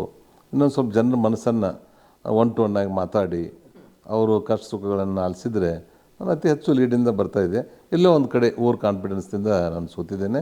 ಇವತ್ತು ಯಾರು ನನಗೆ ವಿರೋಧವಾಗಿ ಕಾಂಗ್ರೆಸ್ದಲ್ಲಿರ್ಬೋದು, BJPದಲ್ಲಿರ್ಬೋದು ನನಗೇನು ವಿರೋಧ ಮಾಡಿದ್ದಾರೆ ಅವರೇ ಬಂದು ಹೇಳ್ತಾ ಇದ್ದಾರೆ, ನಾವು ತಪ್ಪು ಮಾಡಿದ್ದೀವಿ, ನಿಮ್ಮನ್ನು ಆರಿಸ್ತರಬೇಕಿತ್ತು. ಇವತ್ತಿದ್ದಂಥವ್ರಿಗೆ ಏನೂ ಒಂದು ರೋಡಲ್ಲಿ ಒಂದು ಸ್ಪಾಟ್ವಲ್ ತುಂಬುವಂಥ ಸಹಿತ ಆಗ್ತಾಯಿಲ್ಲ. ಹೊಸದು ಯಾವುದು ಡೆವಲಪ್ಮೆಂಟ್ ವರ್ಕೇ ಇಲ್ಲ. ನಿಮ್ಮಂಥ ಒಬ್ಬರು ಮುಖ್ಯಮಂತ್ರಿ, ರಾಜ್ಯಾಧ್ಯಕ್ಷರು, ಅಪೋಸಿಷನ್ ಲೀಡರ್ ಆಗುವಂಥ ವ್ಯಕ್ತಿಯನ್ನು ನಾವು ಕಳ್ಕೊಂಡಿದ್ದೀವಿ ಅನ್ನೋಂಥದ್ದನ್ನು ಯಾರು ಹೋಟ್ ಹಾಕಿಲ್ಲ ಅವ್ರು ಹೇಳ್ತಾ ಇದ್ದಾರೆ. ಅವ್ರ ಪಶ್ಚಾತ್ತಾಪ ಆಗಿದೆ. ನಾನು ಹೇಳ್ತಾ ಇದ್ದೇನೆ, ಆಗಿದ್ದಾಗಿ ಹೋಯಿತು. ಅದನ್ನು ನಾವು ಟ್ರೈನ್ ಹೋದ್ಮೇಲೆ ಇದನ್ನು ಚಿಂತೆ ಮಾಡಿದ್ರೆ ಆಗಲ್ಲ. ಇನ್ನು ಮುಂದಿನ ಟ್ರೈನಿಗೆ ನಾವು ಟಿಕೆಟ್ ತೆಗೆಸಿ ವೇಟ್ ಮಾಡಬೇಕೆ ಹೊರತು ಹೋದ ಟ್ರೈನಿಗೆ ನಾವು ಚಿಂತೆ ಮಾಡಿದ್ರೆ ಫಲ ಇಲ್ಲ ಅನ್ನುವಂಥದ್ದು ಹೇಳ್ತಿರ್ತೇನೆ. ಒಟ್ಟಾರೆ ನನಗೆ ಆತ್ಮವಿಶ್ವಾಸ ಇದೆ. ನಾನು ಸೋಲಿಕ್ಕೆ ನಂದು ತಪ್ಪಿದೆ, ಕಾರ್ಯಕರ್ತರದ್ದು ಯಾರ್ದೂ ತಪ್ಪಿಲ್ಲ, ಮತದಾರರು ತಪ್ಪಿಲ್ಲ. ಆವತ್ತೇ ನಾನು ಚುನಾವಣೆಗಿಂತ ಪೂರ್ವದಲ್ಲಿ ಆತ್ಮಾವಲೋಕನ ಮಾಡ್ಕೊಂಡಿದ್ರೆ ಈ ಪರಿಸ್ಥಿತಿ ನನಗೆ ಬರ್ತಿರಲಿಲ್ಲ. ಮುಂದಿನ ಎಲೆಕ್ಷನ್ನಲ್ಲಿ ಫಿನಿಕ್ಸ್ ಪಕ್ಷಿ ಥರ ಹಾರ್ತೀರಾ? ಭಾಳ ಈಸಿಯಾಗಿ ನಾನು ಯಾವುದೇ ರೀತಿಯಿಂದ ಖರ್ಚು ಮಾಡಲಾರ್ದೆ, ಯಾವುದೇ ರೀತಿಯಿಂದ ಕ್ಯಾನ್ವಾಸ್ ಮಾಡಲಾರ್ದೆ ನನ್ನ ಮನೇಲಿ ಕೂತರು ಆರಿಸ್ತಿರ್ತಾರೆ ಅನ್ನೋಂಥ ಆತ್ಮವಿಶ್ವಾಸ ನನ್ನಲ್ಲಿದೆ. ಓಕೆ, ಸೊ ಮುಂದಿನ ಎಲೆಕ್ಷನ್ ಬಗ್ಗೆ ಮಾತಾಡಿದ್ವಿ. ಮುಂದಿನ ಎಲೆಕ್ಷನ್ನಲ್ಲೂ ಕೂಡ ನಿರಾಣಿ ಅವರಿಗೆ CM ಕುರ್ಚಿ ಮೇಲೆ ಕಣ್ಣಿದೆ. ನಾವು ಯಾವುದೇ ನೋಡಿ, ನಮ್ಮ ಪಕ್ಷ ಒಂದು ಶಿಸ್ತಿನ ಪಕ್ಷ. ಭಾಳಷ್ಟು ಜನ ಹಿರಿಯರು ತಮ್ಮ ಬೆವರಿನಿಂದ ಕರೆಸಿರುವಂಥದ್ದು. ತನ್ನಿಂದ ತಾನೇ ಈ ಪಕ್ಷ ದೊಡ್ಡದಾಗಿಲ್ಲ. 2 ಸೀಟಿಂದ ಪಾರ್ಲಿಮೆಂಟ್ದಲ್ಲಿ, 4 ಸೀಟಿಂದ ವಿಧಾನಸಭೆಯಲ್ಲಿ ಗೆದ್ದು ಇವತ್ತು ಕೇಂದ್ರದಲ್ಲಿ ಕಂಟಿನ್ಯೂಸ್ ಆಗಿ 3ನೇ ಬಾರಿಗೆ ನಾವು ಸರ್ಕಾರ ನಡೆಸ್ತಾ ಇದ್ವಿ. ಹಿಂದೆ ಅಟಲ್ಜಿ ಅವರು 2 ಬಾರಿ ಪ್ರಧಾನಮಂತ್ರಿಗಳಾಗಿ ಕೆಲಸ ಮಾಡಿದ್ದಾರೆ. ಇವತ್ತು ಯಡಿಯೂರಪ್ಪನವರು 4 ಬಾರಿ ದೇಶದ ಇತಿಹಾಸದಲ್ಲಿ ದಕ್ಷಿಣ ಭಾರತದಲ್ಲಿ ಮೊದಲ ಬಾರಿಗೆ ನಾವು ಸರ್ಕಾರ ಮಾಡಿದ್ದೀವಿ. ಅದಾದಮೇಲೆ ಅವ್ರು ಮಾಡಿರುವಂಥ ಪ್ರಯತ್ನದಲ್ಲಿ ಸದಾನಂದ ಗೌಡ ಇರ್ಬೋದು, ಜಗದೀಶ್ ಶೆಟ್ಟರ್ ಇರ್ಬೋದು, ಬೊಮ್ಮಾಯಿರು ಇರ್ಬೋದು, ಇವತ್ತು ಮುಖ್ಯಮಂತ್ರಿ ಆಗಿದ್ದಾರೆ. ಇವತ್ತು ಸಾಕಷ್ಟು ಜನ ಪರಿಶ್ರಮ ಇದೆ. ಅಂಥದ್ರಲ್ಲಿ ಇವ್ರು ಯಾರೂ ಸಹಿತ ನಮ್ಮ ಪಕ್ಷದಲ್ಲಿ ನಮಗಿಂಥದ್ದು ಬೇಕು ಅಂದ್ರೆ ಕೊಡಲ್ಲ. ನಾವು ಬರೀ ಕೆಲಸ ಮಾಡ್ಕೋತಿರ್ಬೇಕು. ಅವ್ರು ಏನು ಜವಾಬ್ದಾರಿ ಕೊಟ್ಟಿರ್ತಾರೆ ಅದನ್ನು ಕೆಲಸ ಮಾಡೋದು ಕೊಟ್ಟರೆ ಅವರೇ ಗುರುತಿಸಿ ಜವಾಬ್ದಾರಿ ಕೊಡ್ತಾರೆ. ನಿಮಗೆ ನೀವು ಆಶ್ಚರ್ಯ ಪಡ್ತೀರಿ. ಎಷ್ಟೆಷ್ಟೋ ನೂರಾರು ಕೋಟಿ ರೂಪಾಯಿ ಕೊಡುವಂಥ ಕೊಡ್ಲಿಕ್ಕೆ ತಯಾರಿರುವಂಥದ್ದು ರಾಜ್ಯಸಭೆಗೆ ಇವತ್ತು ಅತ್ಯಂತ ನಮ್ಮ ಪ್ರಾಮಾಣಿಕವಾಗಿರುವಂಥ ಕಾರ್ಯಕರ್ತರಿಗೆ ಇವತ್ತು ರಾಜ್ಯಸಭಾ ಸೀಟನ್ನು ಕೊಟ್ಟಿದ್ದಾರೆ. ಉದಾಹರಣೆಗಾಗಿ ಈರಣ್ಣ ಕಡಾಡಿ ಅತ್ಯಂತ ಪ್ರಾಮಾಣಿಕ ಕಾರ್ಯಕರ್ತ.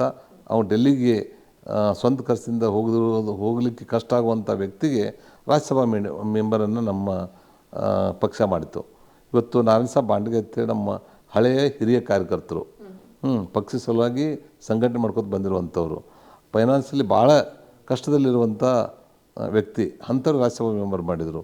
ಇದೇ ಥರ ರಾಯಚೂರಲ್ಲಿ, ಇದೇ ಥರ ಬೇರೆ ಬೇರೆದಲ್ಲಿ ಒಂದು ನೂರಾರು ಉದಾಹರಣೆಗಳನ್ನು ನಾವು ಹೇಳ್ಬೋದು. ಇವತ್ತು ಬಿಹಾರದಲ್ಲಿ ನನ್ನೊಂದು ಸಕ್ಕರೆ ಕಾರ್ಖಾನೆ ಇದೆ, ರೀಗಾ ಸುಗರ್ ಅಂತೇಳಿ. ಆ ಕ್ಷೇತ್ರದ MLA 2 ವೀಲರ್ ಮೇಲೆ ಅಡ್ಡಾಡ್ತಾನೆ. ಅವರಿಗೆ 3 ದಿವಸದ ಹಿಂದೆ 7 ಜನ ಮಿನಿಸ್ಟರ್ ಮಾಡಿದರು. ಅದರಲ್ಲಿ ಮೋತಿಲಾಲ್ ಪ್ರಸಾದ್ ಅನ್ನುವಂಥವ್ರ ಹೆಸರು ಅತ್ಯಂತ ಕಡುಬಡವ, ಅವನು ಸಹಿತ ಮಿನಿಸ್ಟರ್ ಮಾಡಿದ್ದಾರೆ. ಅಂದರೆ ಅವ್ರು ಯಾವುದೇ ಥರ ಎಮ್ ಎಲ್ ಎ ಟಿಕೆಟನ್ನು ಬೇಡಿದ ವ್ಯಕ್ತಿ ಅಲ್ಲ, ಅವನು ಮಿನಿಸ್ಟರ್ ಬೇಡಿದ ವ್ಯಕ್ತಿನಲ್ಲ, ಅಂಥವ್ರು ಜವಾಬ್ದಾರಿಯನ್ನು ಕೊಟ್ಟಿದ್ದಾರೆ. ನಾನು ಹೇಳೋದು ಇಷ್ಟೇ, ನಮಗೇನು ಜವಾಬ್ದಾರಿ ಕೊಟ್ಟಿರ್ತಾರೆ, ಪ್ರಾಮಾಣಿಕವಾಗಿ ಕೆಲಸ ಮಾಡಿದರೆ ನಮ್ಮ ಕೆಲಸವನ್ನು ಗುರುತಿಸಿ ಅವ್ರು ಜವಾಬ್ದಾರಿ ಕೊಡ್ತಾರೆ.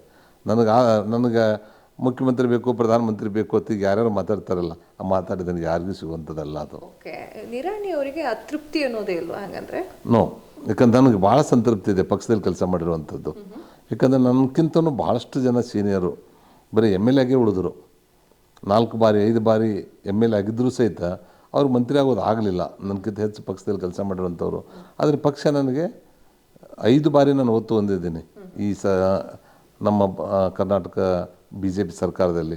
ಇದು ಸಂತೃಪ್ತಿ ತರಬೇಕು, ಆಸೆ ಇರಬೇಕು, ದುರಾಸೆ ಇರಬಾರ್ದು. ದುರಾಸೆ ಕಡೆ ಹೋಗಲ್ಲ ನಾವು. ಅವ್ರೇನು ನಮ್ಮ ಪಕ್ಷದವ್ರು ಭಾಳ ಮೆಚೂರ್ಡ್ ಇದ್ದಾರೆ.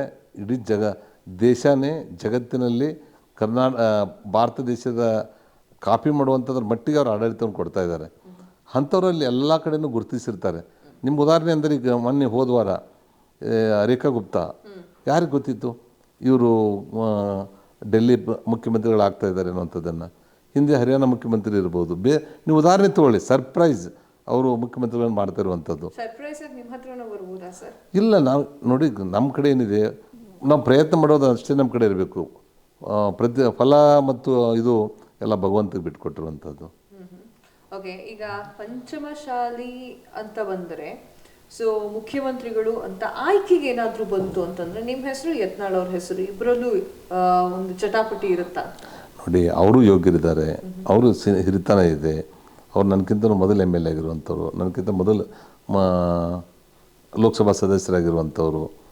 ಯಾಕಂದರೆ ಅವರು ಯಾರು ಆ ಜವಾಬ್ದಾರಿಯನ್ನು ಕೊಡ್ತಿರ್ತಾರೆ, ಅವ್ರು ಯಾರಿಗೇ ಕೊಡಲಿ, ವೀರಸಲಿಂಗಾಯತ್ ಪಂಚಮಸಾಲಿ ಅವ್ರಿಗೆ ಕೊಡಲಿ, ಬೇರೆದವ್ರಿಗೆ ಕೊಡಲಿ, ಅವ್ರು ಗುರುತಿಸ್ಕೊಟ್ಟಿರ್ತಾರೆ ಅಂದರೆ ಅದನ್ನು ನಾವು ಒಪ್ಕೊಂಡು ಸಂತೋಷದಿಂದ ಅವ್ರಿಗೆ ಹೆಗಲು ಕೊಟ್ಟು ನಾವು ಕೆಲಸ ಮಾಡುವಂಥದ್ದನ್ನು ನಾವು ಜವಾಬ್ದಾರಿಯನ್ನು ನಾವು ರೂಢಿಸ್ಕೋಬೇಕೇ ಹೊರತು ನನಗೆ ಸಿಕ್ಕಿಲ್ಲ ಅಂತೇಳಿ ಅಸಮಾಧಾನ ಮಾಡಿ ಅವ್ರು ನಡೆಯೋರಿಗೆ ಅಡ್ಗಾಲಾಗುವಂಥದ್ದು ಆಗಬಾರ್ದು.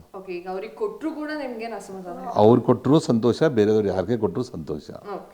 ಅಮಿತ್ ಶಾ ಅವರು ಹಾಗೆ ನಿಮ್ಮ ನಡುವಿನ ಒಡನಾಟ ಮೊದಲು ಹೇಗಿತ್ತು ಅಂತ ನಮ್ಗೆ ಗೊತ್ತಿದೆ.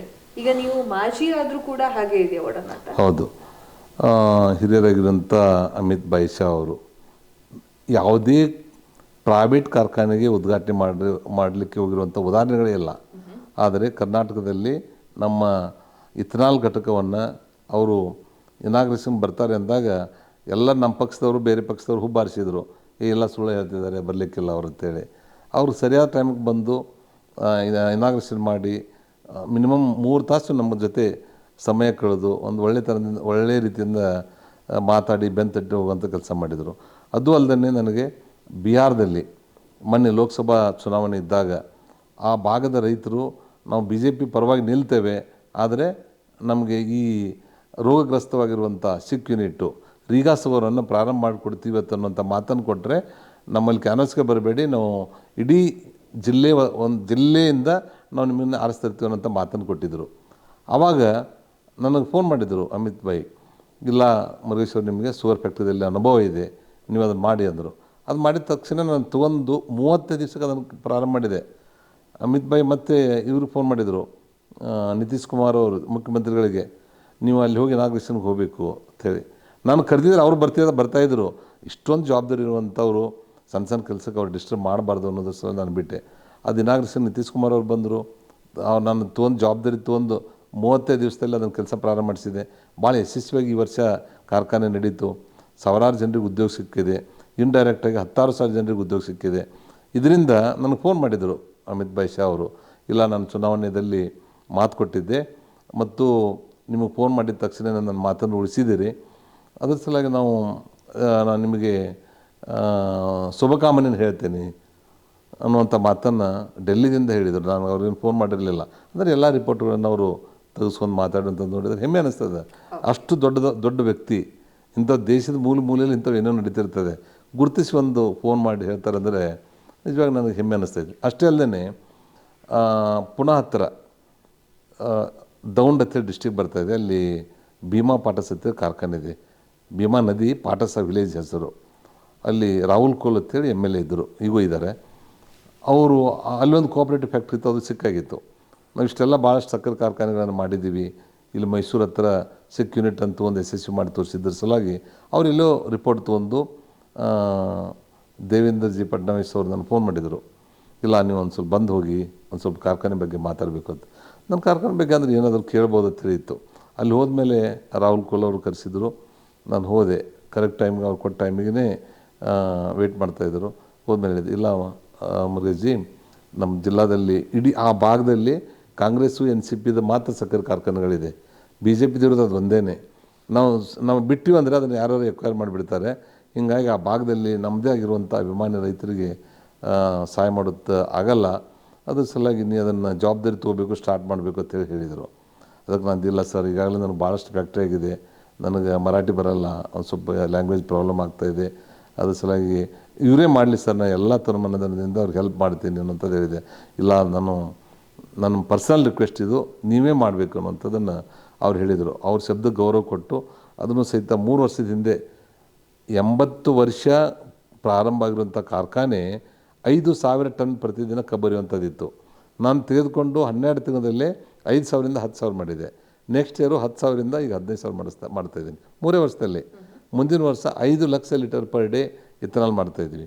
ಅಲ್ಲಿ ನನಗೆ ಕೊಡುವಾಗ ಅವ್ರದ್ದು ಕೇವಲ 13 ಮೆಗಾವ್ಯಾಟ್ ಪವರ್ ಜನ್ರೇಷನ್ ಇತ್ತು. ಅದರಲ್ಲಿ 6 ಮೆಗಾವ್ಯಾಟ್ ಸ್ವಂತ ಯೂಸ್ ಮಾಡ್ತಾಯಿದ್ರು, 4-5 ಮೆಗಾವ್ಯಾಟ್ ಎಕ್ಸ್ಪೋರ್ಟ್ ಮಾಡ್ತಾಯಿದ್ರು.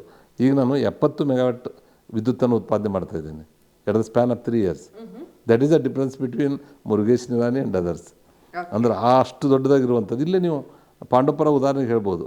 ಪಾಂಡವಪುರದಲ್ಲಿನೂ ಸಹಿತ 60 ವರ್ಷದ ಹಳೆಯ ಕಾರ್ಖಾನೆ ಇರ್ಬೋದು. ಹಿಂದೆ ಬ್ರಿಟಿಷರು ಕಟ್ಟಿರುವಂಥದ್ದು, ಅದನ್ನು ಮೊದಲು ಪ್ಲ್ಯಾನ್ ಮಾಡಿರುವಂಥದ್ದು. ಅದು ಸಹಿತ ಬಂದಾಗಿತ್ತು. ಅದು ಟೆಂಡರ್ದಲ್ಲೇ 40 ವರ್ಷಕ್ಕೆ ಲೀಸಿಗೆ ತೊಗೊಂಡೆ.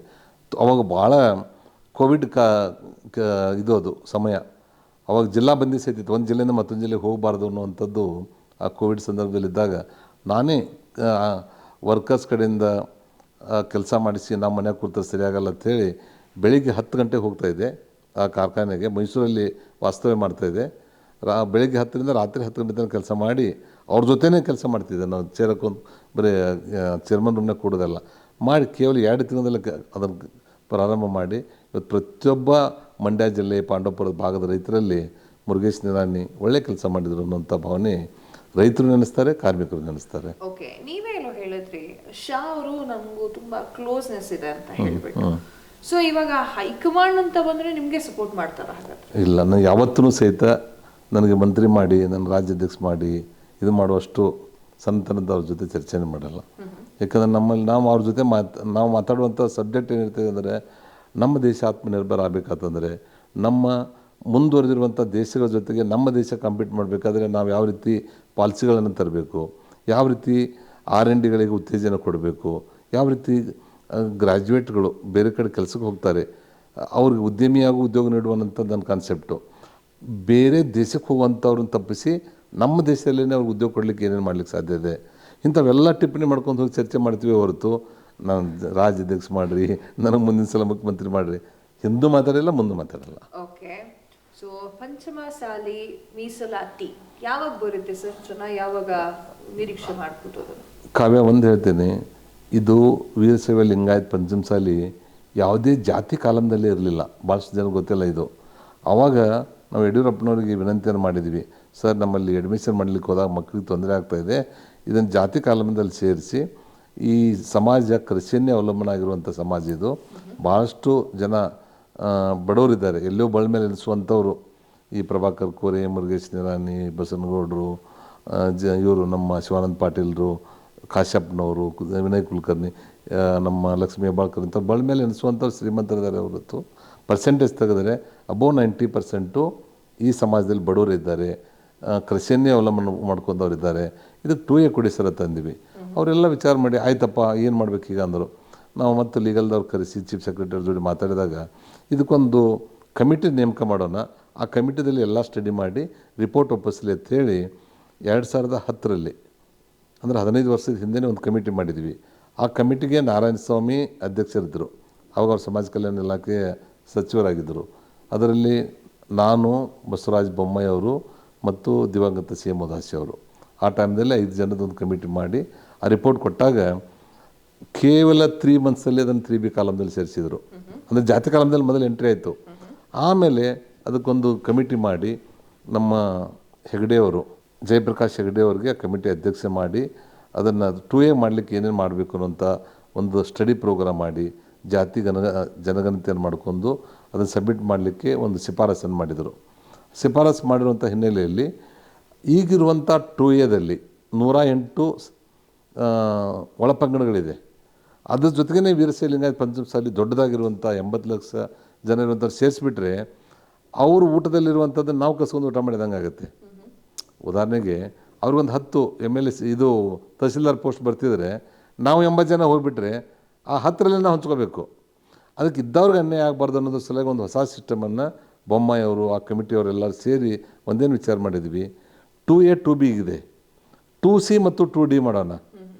2Cದಲ್ಲಿ ಒಕ್ಕಲಿಗ ಸಮಾಜದವರಿಗೆ ಅನ್ಯಾಯ ಆಗಲಾರ್ದಂತೆ ಅವ್ರಿಗೆ ಹೆಚ್ಚಿನ ಜವಾಬ್ದಾರಿ, ಹೆಚ್ಚಿನ ಪರ್ಸೆಂಟೇಜನ್ನು ಕೊಡೋಣ. ಅದೇ ರೀತಿ ವೀರಶೈವ ಲಿಂಗಾಯತ ಪಂಚಮಸಾಲಿಗೆ 2Dದಲ್ಲಿ ಅವ್ರಿಗೆ ಹೆಚ್ಚಿನ ಸಂಖ್ಯೆ ಕೊಡೋಣ ಅಂಥೇಳಿ ನಮಗಿರುವಂಥ 3Bದಲ್ಲಿ 2Dದಲ್ಲಿ ನಮಗೆ ಅವಕಾಶಗಳನ್ನು ನಮ್ಮ ಸರ್ಕಾರದಲ್ಲಿ ಮಾಡಿಕೊಟ್ಟಿವಿ. ಜಾತಿ ಕಾಲಮ್ದಲ್ಲಿ ಸೇರಿಸಿರುವಂಥದ್ದು ಯಡಿಯೂರಪ್ಪನವರು, ಅದಕ್ಕೆ ಶಿಫಾರಸು ಮಾಡಿ ಯಡಿಯೂರಪ್ಪನವರು ಬೊಮ್ಮಾಯಿಯವ್ರಿಗೆ ಹೇಳಿರುವಂಥ ಹಿನ್ನೆಲೆಯಲ್ಲಿ ನಾನು 2 ಕಮಿಟಿದಲ್ಲಿ ಇದ್ದವ ಅದನ್ನು ಮಾಡಿ 2D ಮಾಡಿದ್ದೀವಿ. ಆದರೆ ಮುಂದಿನ ಈ ಸರ್ಕಾರ ಬಂದಾಗ ಏನು ಹೋರಾಟ ಮಾಡ್ತಾಯಿದ್ರು, ಮುಂಚಿನಲ್ಲಿರುವಂಥ ನಮ್ಮ ಸಮಾಜದವ್ರು ಇರ್ಬೋದು ಅಥವಾ ಬೇರೆ ಸಮಾಜದವ್ರಿಗೆ ಸಪೋರ್ಟ್ ಕೊಟ್ಟಂಥವ್ರು ಇರ್ಬೋದು, ಈಗ ಬಂದಾಗ ಅದು ಚಕಾರತಿ ಎತ್ತ ಇಲ್ಲ. ನಿಮ್ಮ ಹತ್ರ ಪಂಚಮಸಾಲಿ ಬಗ್ಗೆ ನಾನು ಯಾಕೆ ಮಾತಾಡಿದೆ ಅಂತಂದರೆ, ನೀವೊಂದು ಚಾಲೆಂಜ್ ಹಾಕ್ತೀರಾ ಲಕ್ಷ್ಮೀ ಹೆಬ್ಬಾಳ್ಕರ್ ಅವರಿಗೆ. ಸೊ ಆ ಚಾಲೆಂಜ್ ಎಲ್ಲ ಕಡೆಗೂ ವೈರಲ್ ಆಗಿತ್ತು. ಸೊ ಅದರ ಬಗ್ಗೆ ಹೇಳಿ. ಅದಕ್ಕೋಸ್ಕರನೇ ನಾನು ಪರ್ಫೆಕ್ಟಾಗಿ ಕೇಳ್ತಾ ಇದ್ದೀನಿ. ಅದಕ್ಕೆ ಪಂಚಮಸಾಲಿ ಮೀಸಲಾತಿ ಯಾವಾಗ ಅನ್ನುವಂಥ ಪ್ರಶ್ನೆನೇ ಅದಕ್ಕೆ. ಕಾವ್ಯ, ಏನಾಯಿತು, ಬೆಳಗಾವದಲ್ಲಿ ವಿಧಾನಸಭೆ ನಡೀತಾ ಇತ್ತು.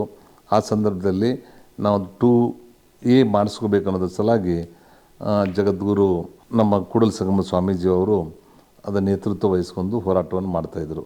10 ಸಂಖ್ಯೆಯಲ್ಲಿ ಆ ಭಾಗದಲ್ಲಿ ಪಂಚಮಸಾಲಿ ಜಾಸ್ತಿ, ಅವರೆಲ್ಲರೂ ಬಂದಿದ್ದರು. ಆ ಸಂದರ್ಭದಲ್ಲಿ ನಾನು ಮೊದಲೇ ಮಾತಾಡಿದ್ದೆ. ಆಮೇಲೆ ಲಕ್ಷ್ಮೀ ಹೆಬ್ಬಾಳ್ಕರ್ ಮೇಡಮ್ ಅವರು ಬಂದರು. ನಾನು ಆ ಸಂದರ್ಭದಲ್ಲಿ ಮಂತ್ರಿ ಇದ್ದೆ, ಕೈಗಾರಿಕಾ ಮಂತ್ರಿಯಾಗಿದ್ದೆ. ಅವರು MLA ಆಗಿದ್ದರು. ಅವಾಗ ಅವ್ರು ಏನು ಹೇಳಿದರು ತಮ್ಮ ಭಾಷಣದಲ್ಲಿ, ಅಣ್ಣ ನೀನು ಸರ್ಕಾರದಲ್ಲಿದ್ದೀಯಾ, ನಿಮ್ಮದೇ ಸರ್ಕಾರ ಇದೆ, ನೀವು ನಮ್ಮ ಸಮಾಜಕ್ಕೆ 2A ಮಾಡಿಕೊಟ್ರೆ ನಾನು ಬೆಳಗಾವಿ ಕುಂದ ತಂದು ನಿಮಗೆ ಸನ್ಮಾನ ಮಾಡ್ತೇನೆ. ಒಂದು ವೇಳೆ ನಿಮ್ಮ ಕಡೆ ಆಗದೇ ಇದ್ದರೆ ನಮ್ಮ ಸರ್ಕಾರ ಬಂದೇ ಬರ್ತದೆ, ನಾವು ಸರ್ಕಾರ ಬಂದು 3 ತಿಂಗಳಲ್ಲಿ ನಾನು 2A ಮಾಡಿಕೊಡ್ತಾಯಿದ್ದೀನಿ, ನೀವು ಒಂದು ಜೊತೆ ಬಂಗಾರದ ಬಳೆ ಅಂತಂದು ನನಗೆ ಸನ್ಮಾನ ಮಾಡಬೇಕು ಅಂತ ಅನ್ನೋದನ್ನು ಅವ್ರು ಹೇಳಿದರು, ಸವಾಲು ಹಾಕಿದರು.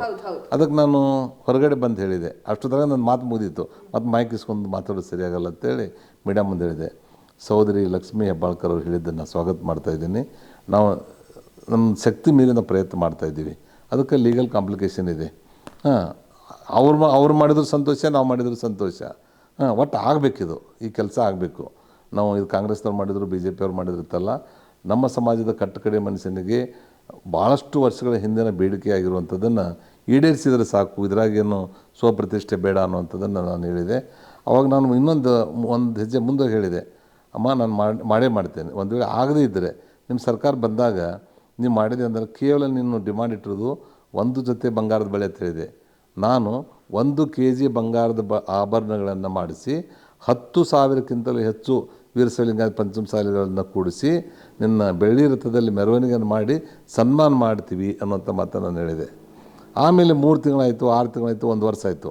ಯಾವುದೇ ಒಂದು ಸಂದರ್ಭ ಬಂದಾಗ ನಾನು ಹೇಳಿದೆ, ಇಲ್ಲ ನಾವೆಲ್ಲ ಮಾಡ್ತಾಯಿದ್ದೀವಿ, ಅದ್ರ ಬಗ್ಗೆ ಏನು ಶಬ್ದನೇ ಎತ್ತಾ ಇಲ್ಲ, ಅದಕ್ಕೆ ನೀವೆಲ್ಲರೂ ಸುಮ್ಮನೆ ಕೂತಿದ್ದೀರಲ್ಲ ಅಂತೇಳಿ ಮೀಡಿಯಾದವ್ರು ಕೇಳಿದಾಗ ನಾನು ಹೇಳಿದೆ. ಆವಾಗ ಅಕ್ಕ ನಿನ್ಗೆ ಇನ್ನೂ ಏನು ಕಾಲ ಮಿಂಚಿಲ್ಲ, 3 ತಿಂಗಳಲ್ಲಿ ಮಾಡ್ತೀನಿ ಅನ್ನುವಂಥದ್ದು ನಿಮ್ಮ ಬಾಯಿಂದ ಬಂದಿರೋದಿದೆ, ಎಲ್ಲ ಕಡೆ ವೈರಲ್ ಆಗಿದೆ, ಎಲ್ಲ ಕಡೆ ಅದು ಸಿಗ್ತಾಯಿದೆ. ಅದ್ರ ಸಲುವಾಗಿ 3 ತಿಂಗಳು ಹೇಳಿದೆಲ್ಲ, ನಾವು ಇನ್ನೂ ತಾಳ್ಮೆ ಇದೆ, ನಮಗೆ ಪಂಚಮಸಾಲಿಗಳಿಗೆ ತಾಳ್ಮೆ ಇದೆ. ಅದಕ್ಕೆ ಈಗಾದ್ರೂ ಪರವಾಗಿಲ್ಲ, ಇನ್ನೂ 3 ತಿಂಗಳು ಟೈಮ್ ತಗೋ, ಅದನ್ನು ಮಾಡಿಕೊಡಮ್ಮ ತಾಯಿ. ನಾನು ಯಾವ ರೀತಿ ಕಮಿಟ್ಮೆಂಟ್ ಮಾಡಿದೆ 1 kg ಬಂಗಾರ ಕೊಡ್ತೀನಿ ಅಂತೇಳಿ ಇವತ್ತಿಗೂ ಸಿದ್ಧನೇ ಇದ್ದೇನೆ, ಮಾಡ್ತೀನಿ ಅಂತ ಹೇಳಿದೆ. ಆಮೇಲೆ 3 ತಿಂಗಳಾಯಿತು, 6 ತಿಂಗಳಾಯಿತು, 2 ವರ್ಷಕ್ಕೆ ಹತ್ತಿರ ಬಂತು, ಮಾಡ್ತಾಯಿಲ್ಲ. ಅದೇ ಕಾಂಗ್ರೆಸ್ ಪಕ್ಷದವರು ಒಬ್ಬರು ಕೋರ್ಟಿಗೆ ಹೋಗಿ ನಾವು 2D ಮಾಡಿದ್ದನ್ನು ಸಹಿತ ಬಂದ್ ಮಾಡಿಸಿದ್ದಾರೆ. ಅದನ್ನು ಇದನ್ನು ಆಗಬಾರ್ದು, ಅವ್ರಿಗೆ BJPಗೆ ಹೆಸರು ಬರ್ತದೆ ಅಂತ. ನಾನೇನು ಹೆಸರು ಹೇಳಿದೆ, ಯಾರದೇ ಇರಲಿ, ನಾನು ಇವತ್ತು ಅದು ನಂದು ಓಪನ್ ಮೈಂಡ್ ಇದೆ, ಓಪನ್ ಸವಾಲಿದೆ. ಕಾಂಗ್ರೆಸ್ ಮಾಡಲಿ, JDS ಮಾಡಲಿ, BJP ಮಾಡಲಿ, ಅದು ಮುಖ್ಯ ಅಲ್ಲ. ನಮ್ಮ ಅಲ್ಟಿಮೇಟ್ ಹೋರಾಟ ಏನಿತ್ತು 2A ಕೊಡಿಸ್ಬೇಕಾಗಿತ್ತು. ಆ ಕಟ್ಟಕಡೆ ಸಮಾಜದ ವ್ಯಕ್ತಿಗೆ ಅತ್ಯಂತ ಕಡುಬಡವರಾಗಿರುವಂಥ ಸಮಾಜಕ್ಕೆ ನ್ಯಾಯ ಸಿಗಬೇಕು ಅನ್ನೋದು ಇತ್ತಲ್ಲ, ಅದು ಮುರುಗೇಶ್ ನಿರಾಣಿ ಆದ್ರೇನು, ಲಕ್ಷ್ಮೀ ಹೆಬ್ಬಾಳ್ಕರ್ ಆದ್ರೇನು, ಇನ್ನೊಬ್ಬರಾದ್ರೇನು ಅದು ಕೊಡಬೇಕು ಅನ್ನೋದು ಅಷ್ಟೇ ನಂದು ಕೆಲಸ ಆಗಬೇಕು. ಓಕೆ, ಸೊ ಈಗ ಬಿಜೆಪಿಯ ಬಣ ಬಡಿದಾಟ, ಕಿತ್ತಾಟ, ಒಬ್ಬರ ಮೇಲೊಬ್ರು ಹೇಳೋದು, ರಾಜ್ಯಾಧ್ಯಕ್ಷ ಸ್ಥಾನ ನನಗೆ ಹೇಳೋದು, ನಿನಗೆ ಹೇಳೋದು, ಯಾವಾಗ ಸರ್ ಇದಕ್ಕೆಲ್ಲ ಬ್ರೇಕ್? ನೋಡಿ ಕಾವ್ಯ, ನಮಗೂ ಬೇಜಾರಿದೆ. ದಿನನಿತ್ಯ ಪೇಪರ್ದಲ್ಲಿ, ಟಿ ವಿದಲ್ಲಿ A group, B group, C group ಅನ್ನುವಂಥದ್ದು ದಿನಕ್ಕೆ ಅದು ಭಾಳ ಬೇಜಾರಾಗ್ತಿರುವಂಥದ್ದು. ನಾವೇನು ಲೀಡರ್ ಅಂತ ಹೇಳಿ ಕರ್ಸ್ಕೊಳ್ಳೋಂಥವ್ರು ಇದ್ದೀವಿ. ಅವರು ಏನೇನೋ ಒಂದೊಂದರಲ್ಲಿ ಅವರು ಸಮಾಧಾನದಿಂದ ಇರ್ಬೋದು. ಯಾವುದೇ ಅಧಿಕಾರವನ್ನು ಅಥವಾ ಯಾವುದೇ ಪಕ್ಷದ ಜವಾಬ್ದಾರಿ ಇರಲಾರ್ದೇ ಒಬ್ಬರು ಪಕ್ಷಕ್ಕಾಗಿ ಜೀವ ಕೊಡುವಂಥ ಕಾರ್ಯಕರ್ತರೇನಿದ್ದಾರೆ ಅವ್ರು ಭಾಳ ನೊಂದ್ಕೊಂಡಿದ್ದಾರೆ. ಏನಪ್ಪ ನಾವು ಇಷ್ಟೆಲ್ಲ ಪ್ರಯತ್ನ ಮಾಡಿ ಆ ವಾರ್ಡ್ದಲ್ಲಿ ಜಗಳಾಡಿ ಇವ್ರಿಗೆ ಓಟ್ ಹಾಕಿಸ್ತೀವಿ, ಇವ್ರು ಈ ರೀತಿ ಮಾಡ್ತಾಯಿದ್ದಲ್ಲ ಅನ್ನೋಂಥ ನೋವು ಕಾರ್ಯಕರ್ತರಲ್ಲಿದೆ. ಅದ್ರ ಸಲ ನಾನು ಹೇಳೋದು ಇಷ್ಟೇ, ಸಾಧ್ಯವಾದಷ್ಟು ಬೇಗನೆ ಇದಕ್ಕೆ ಸಂಬಂಧಪಟ್ಟಂಥವ್ರು ನಾವೆಲ್ಲ ಕಡೆಯೂ ಮನವಿ ಮಾಡಿದ್ದೀವಿ. ನಾವೇ ಸುಮ್ಮನೆ ಕೂತಿಲ್ಲ, ಅದನ್ನು ಮೀಡಿಯಾ ಕೇಳಿಲ್ಲ. ನಾವು ಈ ಥರ ಮಾಡ್ತಾಯಿಲ್ಲ ಅಂತೇಳಿ. ಯಾರಿಗೆ ಇದನ್ನು ಸರಿ ಮಾಡುವಂಥ ಶಕ್ತಿ ಇದೆ ಅವರೆಲ್ಲರಿಗೂ ವೈಯಕ್ತಿಕವಾಗಿ ಹೋಗಿ ಇದನ್ನು ಸರಿ ಮಾಡಿ. ನೀವು ಅಧ್ಯಕ್ಷ ಯಾರಿಗಾದರೂ ಮಾಡಿ, ಇದ್ದವ್ರನ್ನೇ ಮುಂದುವರಿಸಿ, ಆ ಕಡೆದವ್ರನ್ನ ವಿಶ್ವಾಸಕ್ಕೆ ತೊಗೊಳ್ಳಿ, ಅಥವಾ ಆ ಕಡೆದವ್ರು ಮಾಡಿ ಇವ್ರನ್ನ ವಿಶ್ವಾಸಕ್ಕೆ ತೊಗೊಳ್ಳಿ, ಅಥವಾ ಇಬ್ಬರು ಬಿಟ್ಟು ಮೂರನೇದವ್ರಿಗೆ ಮಾಡಿ ಅವರಿಬ್ಬರನ್ನ ವಿಶ್ವಾಸಕ್ಕೆ ತೊಗೊಳ್ಳಿ. ನಿಮಗೆ ರಾಜಕಾರಣ ಕಲಿಸುವಂಥದ್ದೇನಿಲ್ಲ, ನಾವು ಭಾಳ ಚಿಕ್ಕವರು, ಅವ್ರ ಮುಂದೆ ಸಲಹೆ ಕೊಡುವಂಥದ್ದು. ನಮ್ಮದು ವಿನಂತಿ ಅಷ್ಟೇ, ಹೋದಾಗ ಬಂದ ನೆನಪು ಮಾಡಿಕೊಡೋದು. ಇಡೀ 140 ಕೋಟಿ ಜನರಲ್ಲಿ 30 ರಾಜ್ಯದಲ್ಲಿ ಒಂದು ಸ್ವಲ್ಪ ನೆಗ್ಲೆಕ್ಟ್ ಆಗಿರುವಂಥದ್ದು ಇರ್ಬೋದು. ಅದು ನೆನಪು ಮಾಡಿಸ್ಕೊಡುವಂಥದ್ದು ಪ್ರಾಮಾಣಿಕ ಪ್ರಯತ್ನ ಮಾಡಿದ್ದೀವಿ. ಅದರ ತಡ ಆಗಿದೆ. ಅದರ ಸಾಧ್ಯವಾದಷ್ಟು ಬೇಗನೆ ಇದಕ್ಕೊಂದು ಅಂತ್ಯ ಹಾಡ್ತಾರೆ. ಭಾಳ ಬರುವಂಥ ದಿವಸದಲ್ಲಿ ಒಟ್ಟಾಗಿ ಒಂದಾಗಿ ಎಲ್ಲರನ್ನೂ ಒಗ್ಗಟ್ಟಾಗಿ ಕರ್ಕೊಂಡು ಹೋಗುವಂಥವ್ರನ್ನ ಅಧ್ಯಕ್ಷ ಮಾಡ್ತಾರೆ. ಇಷ್ಟು ನಿಮ್ಮ ಮುಂದೆ ಹೇಳ್ತಾ ಇದ್ದೀನಿ, ಸೂರ್ಯಚಂದ್ರ ಹುಟ್ಟೋದು ಎಷ್ಟು ಸತ್ಯದೇನೋ ಅಷ್ಟೇ ಸತ್ಯ 2028ಕ್ಕೆ. ನಾನು ಅಲ್ಲಿವರೆಗೂ ಇವರೇ ಇರಲಿ ಅಂತ ಅನ್ನಿಸ್ತದೆ. ನಮ್ಮ ಭಾರತೀಯ ಜನತಾ ಪಾರ್ಟಿ ಸರ್ಕಾರ 150 ಸೀಟನ್ನು ಗೆದ್ದು ನಮ್ಮ ಸರ್ಕಾರ ಬರ್ತದೆ. ಆದರೆ ಅಲ್ಲಿವರೆಗೂ ಹೋಗುವಂಥ ಪರಿಸ್ಥಿತಿ ಕಾಂಗ್ರೆಸ್ನಲ್ಲಿ ಇವತ್ತಿಲ್ಲ. ಸೊ ಓಕೆ, ಈಗ ವಿಜಯೇಂದ್ರ ಅವರ ರಾಜ್ಯಾಧ್ಯಕ್ಷ ಸ್ಥಾನವನ್ನ ಬಿಡ್ತೀನಿ ಅಂತಂದರೆ ಅಥವಾ ಬಿಡುವಂತಹ ಸಂದರ್ಭಗಳು ಬಂದರೆ ಯಡಿಯೂರಪ್ಪ ಅವ್ರಿಗೂ ಅದು ಓಕೆನಾ? ಇಲ್ಲ ರೀ, ಯಡಿಯೂರಪ್ಪನವ್ರು ಭಾಳ ದೊಡ್ಡ ಮನಸ್ಸಿದೆ, ಭಾಳ ದೂರದೃಷ್ಟಿ ಇದ್ದಂಥವ್ರು ಇದ್ದಾರೆ. ಭಾಳ ಕಷ್ಟಪಟ್ಟು ಪಕ್ಷಕ್ಕೆ ಕಟ್ಟಿದ್ದಾರೆ. ಯಾಕಂದರೆ 4 ಬಾರಿ ಅವರು ಮುಖ್ಯಮಂತ್ರಿಗಳಾಗಿದ್ದಾರೆ, ಪ್ರತಿಪಕ್ಷದ ನಾಯಕರಾಗಿದ್ದಾರೆ, ರಾಜ್ಯಾಧ್ಯಕ್ಷರಾಗಿದ್ದಾರೆ, ಎಲ್ಲ ಜವಾಬ್ದಾರಿಗಳನ್ನು ಮಾಡಿದ್ದಾರೆ. ಅವ್ರದ್ದು ಈ ಪಕ್ಷ ಉಳಿಬೇಕು. ಅವ್ರು ಕಟ್ಟಿರುವಂಥ ಪಕ್ಷ ಅವ್ರ ಕಣ್ಮುಂದೆ ಹಾಳಾಗುವಂಥದ್ದು ಆಗಬಾರ್ದು. ಮುಂದೆ ಬರುವಂಥದ್ದನ್ನು, ಮತ್ತು ವಿಜೇಂದ್ರಗೂ ಇನ್ನೂ ವಯಸ್ಸಿದೆ. ಈಗ ಅವ್ರು ಮುಂದುವರಿಸಿದ್ರೆ ತುಂಬ ಸಂತೋಷ. ಬದಲಾವಣೆ ಮಾಡಿದ್ರು ಸಹಿತ ಅವರು ಯಾರನ್ನು ಮಾಡಿರ್ತಾರೆ ಅವ್ರು ಯಾವ ರೀತಿ ಸಹಕಾರ ಕೊಡ್ತಾರೆ ಆ ರೀತಿ ಮಾಡ್ಕೊತ ಹೋದಾಗ ಮತ್ತೆ ಅವ್ರು ಒಳ್ಳೇದು ಬಂದೇ ಬರ್ತದೆ. ಅವರು ಮುಂದಿನ ಉನ್ನತ ಸ್ಥಾನವನ್ನು ಅವ್ರು ಮುಟ್ಟುವಂಥದ್ದಕ್ಕಿದೆ. ಅವ್ರದೆಲ್ಲ ನುಡಿಗಳ ಮೇಲಿಂದ ಅವ್ರ ಭವಿಷ್ಯ ಅಡಗಿದೆ ಅಂತ ಹೇಳ್ಬೋದು. ಇಷ್ಟೊಂದು ಕಿತ್ತಾಟ ಆಗ್ತಿದೆ ಬಿಜೆಪಿಯಲ್ಲಿ, ಇಷ್ಟೊಂದು ಬಣ ಬಡಿದಾಟ ಆಗ್ತಾ ಇದೆ, ಹೈಕಮಾಂಡ್ ಯಾಕೆ ಸುಮ್ಮನೆ ಕೂತಿದೆ? ಅದನ್ನೇ ಹೇಳಿದಿಲ್ಲಮ್ಮ. ಅದು ಯಾಕಂದರೆ ಇಷ್ಟೊಂದು 30 ರಾಜ್ಯಗಳು, 140 ಕೋಟಿ ಜನ, ಬೇರೆ ಬೇರೆ ಕಡೆ ಸಮಸ್ಯೆ, ಇಷ್ಟರೊಳಗಾಗಿ ನಾವು ಸಮಸ್ಯೆ ಪರಿಹಾರ ಮಾಡಬೇಕಾಗಿತ್ತು. ಆದರೆ ಲೇಟಾಗಿದೆ. ಆದರೆ ಅತಿ ಕಡಿಮೆ ಸಮಯದಲ್ಲಿ ಈ ಸಮಸ್ಯೆಯನ್ನು ಬಗೆಹರಿಸ್ತಾರೆ. ನೀವು ಕೇಳಿರ್ಬೋದು, ನಮ್ಮ ನೆಚ್ಚಿನ ಪ್ರಧಾನಮಂತ್ರಿಗಳು ರಷ್ಯಾ ಮತ್ತು ಉಕ್ರೇನ್ ಯುದ್ಧ ನಡೆದಾಗ ನಮ್ಮ ಭಾರತೀಯರನ್ನಲ್ಲಿ ತರಿಸ್ಬೇಕಾದ್ರೆ ಒಂದು ಫೋನ್ ಮಾಡಿ ಹೇಳಿ ಯುದ್ಧ ಸ್ಟಾಪ್ ಮಾಡಿ ಭಾರತೀಯರನ್ನು ಇಲ್ಲಿ ತಮ್ಮ ರಾಜ್ಯಗಳಿಗೆ, ಜಿಲ್ಲೆಗಳಿಗೆ ಮುಟ್ಟಿಸುವಂಥ ಶಕ್ತಿಯನ್ನು ಅವರು ತೋರಿಸಿ ಇಡೀ ಜಗತ್ತಿನ ನಾಯಕ ಅನ್ನುವಂಥದ್ದು ತೋರಿಸ್ಕೊಟ್ರು.